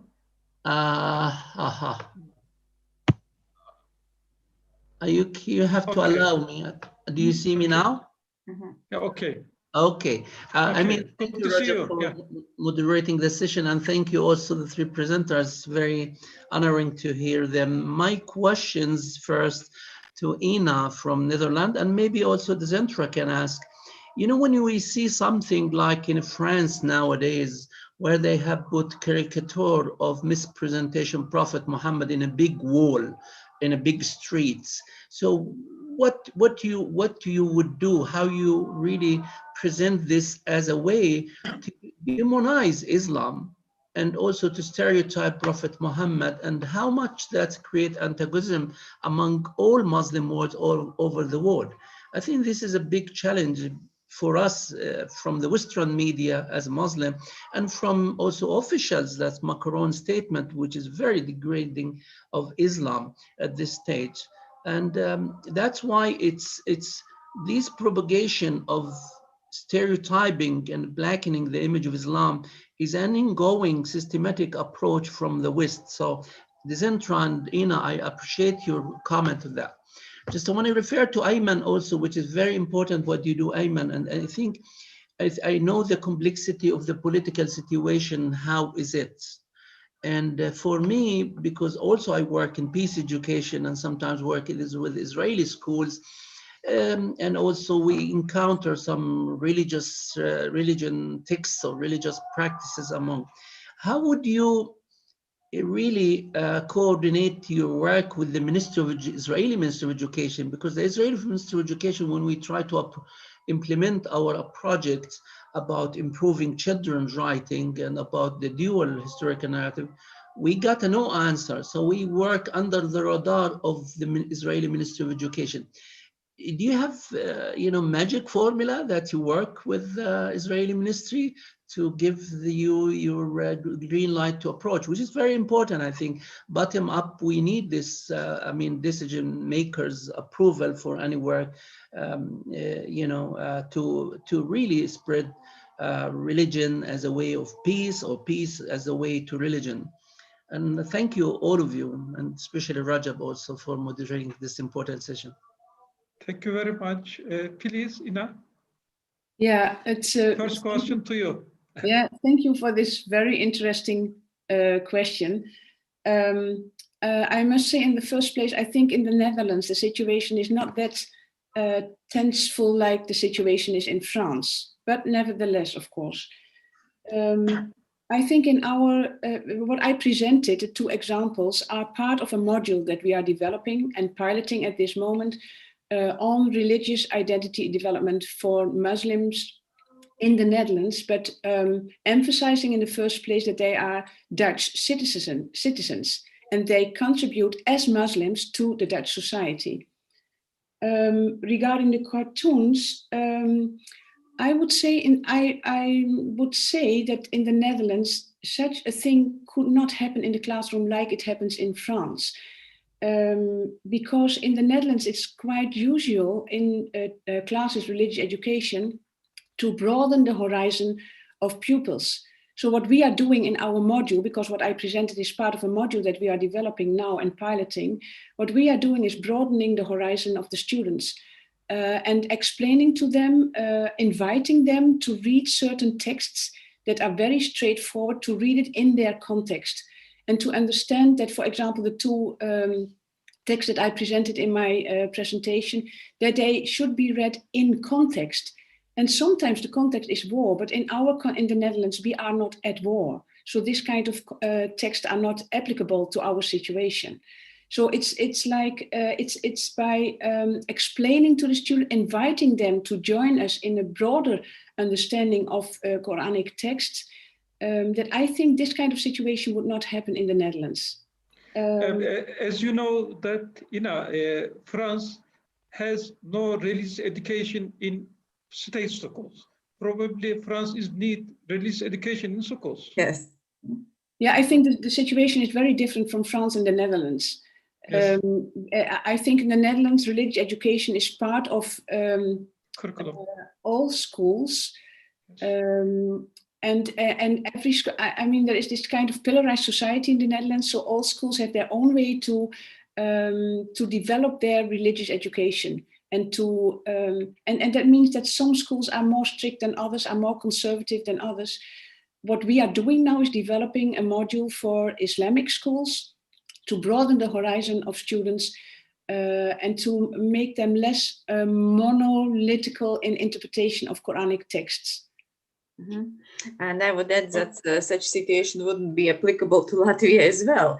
Of course, there is a lot of stereotyping and hate speech and so on, but since Latvia is part of European Union and accepted all the regulation of not violating human rights, we are quite strict with it. And also it takes an effort of all the stakeholders and particularly NGOs and to lead this discussion in public sector, to explain the situation and to give interpretation and to educate people. So not only universities and schools, but also NGO sector is quite active in our country to explain and interpret events and to forbid such things. Yes, not to allow such things. Yes. As Ayman, please. Yes. One question from Sami to you. Yeah. I think there is no secret formula, Sami. But I think. Good relation. The idea. I mean, the Israeli education system is divided into 3 big subsystems. So there is the Arab system, and there is the religious state system and there's the secular state system. Now, the religious state system, we don't have a footstep there. You can't enter there. I mean, even for a foundation, which is by declaration, is Hartman's foundation, which is like a Jewish it declares itself as a Jewish, foundation. They can't be accepted. Why? Because their talk, their discourse is liberal, their discourse is hermeneutical, their discourse is like for openness, for humanistic view. So they can't even be accepted within the Jewish state, within the religious state system in Israel. The only way that we can talk is within the secular so-called state system, subsystem. There where Arabs and Jews could come together and talk within these. So this is one thing. The other thing is, and this could tell you how much is segregated the Israeli education system. The gates and separation, the segregation between the different, it's really very straight. And the second thing is to recruit highly profiled, like with really high caliber of academics and people, who could support the program. And with people like Danny Statman, who was also religious, and with Danny Hartman, who was like, one of the founders of the Zionist religious, movement. Now, I disagree with 90% of their views, myself, we have really deep division, deep disagreement on how you define Israel, how you want to live in Israel. But at least we come together, the idea that, we have shared sources. We have shared wells as a common place, something that we want to share and learn from. Now, the more you are modest, the more you are humble, little, small with your approach, I think the more you can be tolerated as a bottom-up initiative. So I think the idea is also to learn how to be small, and to act as a guerrilla, way of, within the educational system. And still the big challenge, if I may add one thing, is for me, my interest is not only to bring Jews and Arabs together. I mean, this is very important. But also, it's not less important for me is to introduce a hermeneutical approach to the way we learn and teach Islam, to break hermeneutics, to bring, openness, reflectivity, dialogue to this tradition, to reclaim this position. Now, I'm sorry that we can't do it alone because the Ministry of Education is not allowing. The only way to work on your own tradition is through working with the other. So for me, this is an opportunity to encourage Muslim teachers, teach about Islam in a different way with different pedagogies, yeah. Thank you very much. I think Sami wants to say something briefly. And Ina wants also. Very briefly. I will go very briefly. I would say this, to be bystanders, I'm talking to European now community, of such character that really harm the image of Prophet Muhammad. It's really a big challenge for us. So would you continue to be bystander in such misrepresentation Prophet Muhammad? And would it be the same if, and I don't call for that, of course, if an image of Jesus Christ or Moses or any other religious figures from other religion, Buddhists, whatever, how would the world will be react to that? That's one thing. The other thing is maybe to the organizer like Ednan and the organizer, our colleagues, would this conference will bring a statement at the end that really show concerns of such inflammatory presentation of caricatural Prophet Muhammad that could be part of the conclusion or part of the recommendation, part of the media. I don't know, because we try to mitigate this schism between religions and between images of religious figures. And here it's inflaming the conflict and, really, enlarging the gap between those believers, which I respect all of them, regardless if they are heavenly or non-heavenly beliefs or religions. So where we stand, I think such conference is very important, important to carry on a message that what is being done, even if it's done in Pakistan or Iran or Palestine or in Jordan or in Israel or even in any European country, it's not helpful for creating a coexistent and peace and harmonious, which is one important, factor for this conference among those beliefs and religions. So I'm frustrating. I'm telling you, because when I hear the comments from my colleagues from Islamic world and maybe from Christian, I don't know, and also Jews, this should not be done without any, remarks or comments or whatever. Thank you for Sami. Professor Edna Nasser, want to say some things to you, please, Edna. Thank you. Thank you, Sami, for your comment. It is really important what you say, but it is important for France to reflect on its religious policy. I think they are working on it too.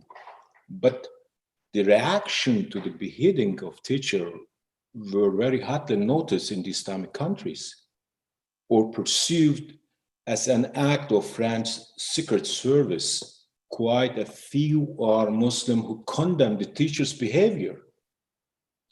I think it doesn't help us much if the Muslim always see ourselves as victims. We should condemn why Muslims expect the same respect for the Prophet as Muslims themselves do.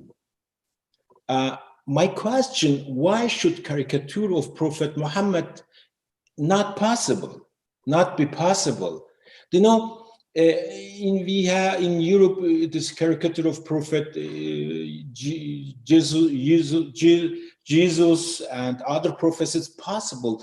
I think it is important if France reflect on its religious policy, but we have to reflect our religious theological teaching as well. It is dialogue. We have to reflect our theological teaching. France reflect its own religious policy. We are not only victims in Europe, we are really some actor in these issues as well. It was short what I am saying. Thank you. Thank you very much. And Tarek, Ezaz want to say some things about the statement of Sami, please. Tarek. Thank you very much, all the presenters. They have, I think, given very excellent presentation, and especially the point which was highlighted by highly respectable Sami Adwan Sahab. I have just heard the statement of last person. I don't know who he is, but he is going to say that why the France does not have this freedom as part of their religious policy, that they can also publish the caricature of Prophet Muhammad. I would here humbly submit that there are certain international laws, and especially in context of the freedom of expression. So the freedom of expression in the whole world, it is not absolute in its nature. There is a freedom, but at the same time, there is a limitation of the freedom. You see the people, the Muslims billions of Muslims who follow Prophet Muhammad sallallahu alaihi wasallam. So they have their own way of thinking about Prophet sallallahu alaihi wasallam. So if you see, we talk about the respect of human rights, the respect of the views of other people. The same is the case with the billions of Muslims living around the globe. When the Muslims, as part of our faith, we are no more supposed just to say any derogatory remark about even Jesus, peace be upon him, about Moses, peace be upon him, or any of the religious views. This is part of our faith. So same, you see the Muslims, they are expecting that, of course, you see dialogue is something very important, but there are certain fundamental principle laws that universally acceptable even by the United Nations. So we need to follow those laws which can ultimately ensure the establishment of peace in the whole of the world. Although if we keep on, you see, organizing such conferences in the whole of the world, but of course the main issue, if it remain unattended, you see, the culture of dialogue, the culture of peace is not possible when we are not going to have respect of each other as we belong to different faiths of the world. So being Muslim from Pakistan, I would say definitely we have very deep respect. And the way the person he was saying about any misconduct of that, we never say that this is something which is legalized. Yes, there is a law of the land is there to be taken for making any decision. So no individual is authorized just to take up the arm in his hand and just take the lives of any other persons. So same, we as Muslim, we will humbly expect that, of course, you see, these things should be understood in this real context. Thank you very much. Okay, thank you. And before that, I want to missing the one question for Ina. Then if you like, we can continue. If you allow by the Nassan, we can continue. The question is, Ina, how is the relationship between university and Islamic religious communities? Your scientific knowledge will be supported by the Islamic private schools. Yeah. Can you please repeat the question, because I don't quite understand. Questions comes from University of Vienna. How is the relationship between universities and Islamic religious communities? Okay. Oh, that's an interesting question. There are smaller universities who have a very close relationship with Islamic schools. But I think, what about the relation?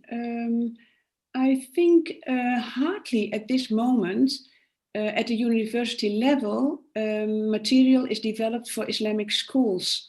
They are developing their own teaching material and their own teaching material for religious education.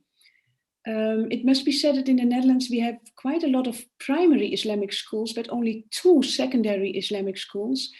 And there is not an Islamic university. There is an Islamic university starting now, but it's only very at the beginning. Do I answer the question this way? Okay, thank you very much. We return to the Hafla debate, to the representation Islam in the West and the presentation of Prophet Muhammad. You know, to someone, I think Ayman wants to say something. You raise your hands, please. Yes, it's a response to what Adnan, Professor Aslan has just said. I mean, about this, why not to have a caricature about Prophet Muhammad? I think the problem is not the freedom of expression. This is not the problem. I mean, Europe has resolved the tension between democracy and freedom by restricting freedom. Let us consider the issue of the Holocaust. Now, if you go and deny, or like you are criminalized, like in France and everywhere. Now, why? Because they don't consider the Holocaust as an issue of freedom of expression. The Holocaust is considered as something that really an issue of equality, because it has the potential to harm the feelings of wide segments within the European countries, and I really in support of this criminalization of denial of the Holocaust. Now, the same now is with the idea of the caricature of Prophet Muhammad alayhi salatu wasalam. It is not the idea that there is a freedom of expression or not. If you want to go with the freedom of expression, so yes, But if you want to say no, there is something, there's a trade-off between different values. There is a trade-off between the issue of like recognition and freedom of expression, equality. protecting, communities. There are always competing values. The idea is what balance you wanna instruct, you wanna instate between these different values. And I think part of this idea of balancing between these competing values is to confine the freedom of speech. Freedom of speech, of freedom of expression is not ultimate, it's not infinite, it's not about everything and about and everywhere. We tend to idealize this idea of freedom of expression or freedom of expression, but we know in history that there are moments, there are issues. It depends on what values are dominating society at that time. So actually, this is an European question about reflecting on what balance of about this trade of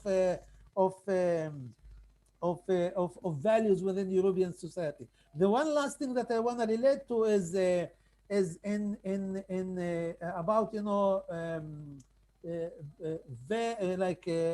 surahs, and ayat, and within the Quran, that might be offensive to Christians or to Jews, and they exist. Now the idea is how you wanna educate that religion, it's not a harmonized thing. It has all kinds. Now the question is how you want to live with it. The question is for the Muslim. It's not just about how you relate, whether this is offensive or not offensive, whether how Christians are portrayed. Sometimes, yes, in your tradition there are moments that that you don't feel comfortable with. So the question is how you believe with this idea of discomfort, how you embrace discomfort, how you want to educate from a discomfort. Rasul alayhi salatu wasalam said that believing is like a grasping a charcoal, a burning charcoal. It's a burning charcoal, and you wanna grasp this burning. كالقابض على الجمر. It's like you grasp a burning charcoal. So to be a believer is not an easy thing to do. You believe with all these contradictions, with all these oppositions. So okay. Thank you very much. Ina raising hand. Yeah, please. I would like to add something. I think it's very important that that's what we are aiming at in our module, that students learn to read the Quranic texts, but also biblical text and also other texts in their context. Because I think in some contexts, it was very justifiable to kill other people, for example. But in other contexts, the situation is quite different. So we should never refer only to one verse in Quran or in the Bible or in whatever holy scripture, but always read it in context and then start to interpret it in the context that we live in now. And another thing I wanted to say is that my freedom to do things is always restricted by the freedom of the other. Okay, and I think, but that's my personal opinion. I think in the Netherlands at this moment, some people in their expressions far transcend the boundary of their own world, and they are very offensive to other people. And I think when we say things or do things, we always should take into account that we should not hurt the other person in her or his freedom. So freedom is always bounded. It can never be an endless freedom. We are living together, and we have to stumble around with our freedoms and with our beliefs. Thank you for the moment. Thank you very much. I think that we came to the end of this session. I would like to thanks to the presentation of the three papers, and many thanks. I think that we discussed for more than 40 minutes. I think we learned too much the different contexts about teaching peace education to understanding other religion and beliefs. I would like to also thanks to the asking questions and participants of these panels. Thanks again. See you to the next session. Thank you. Thank you to the moderator. Rajab, thank you so much. Thank Please, you. Adnan. Thank you. Okay. Our next session starts 1 o'clock p.m. in Central European time. Sami, do you want to say something about your session? Sami is not there. Well, yeah, I'm very much looking forward to this session, which I will moderate. It's an honor for me. I'm asking this question because in Palestine, we changed the time. We are in winter time. But So we are the on time 1 o'clock Central European time, Sami. So we have the same time. Okay. Okay, you can say something about your session that.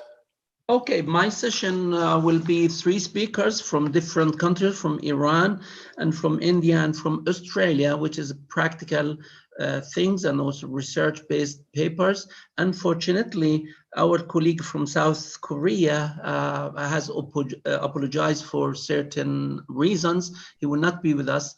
So we will have plenty of time as well, the session that Rajab has moderated for discussion. And I will invite all people or participants to really engage in their comment and question and ask. And I think that will bring our understanding of how peace education, religious, conjectures together toward coexistence. So I'm very much looking forward to these sessions, if you allow me, and invite also all people to take part in these sessions. Thank you. You're welcome. Okay. Thank you. See you.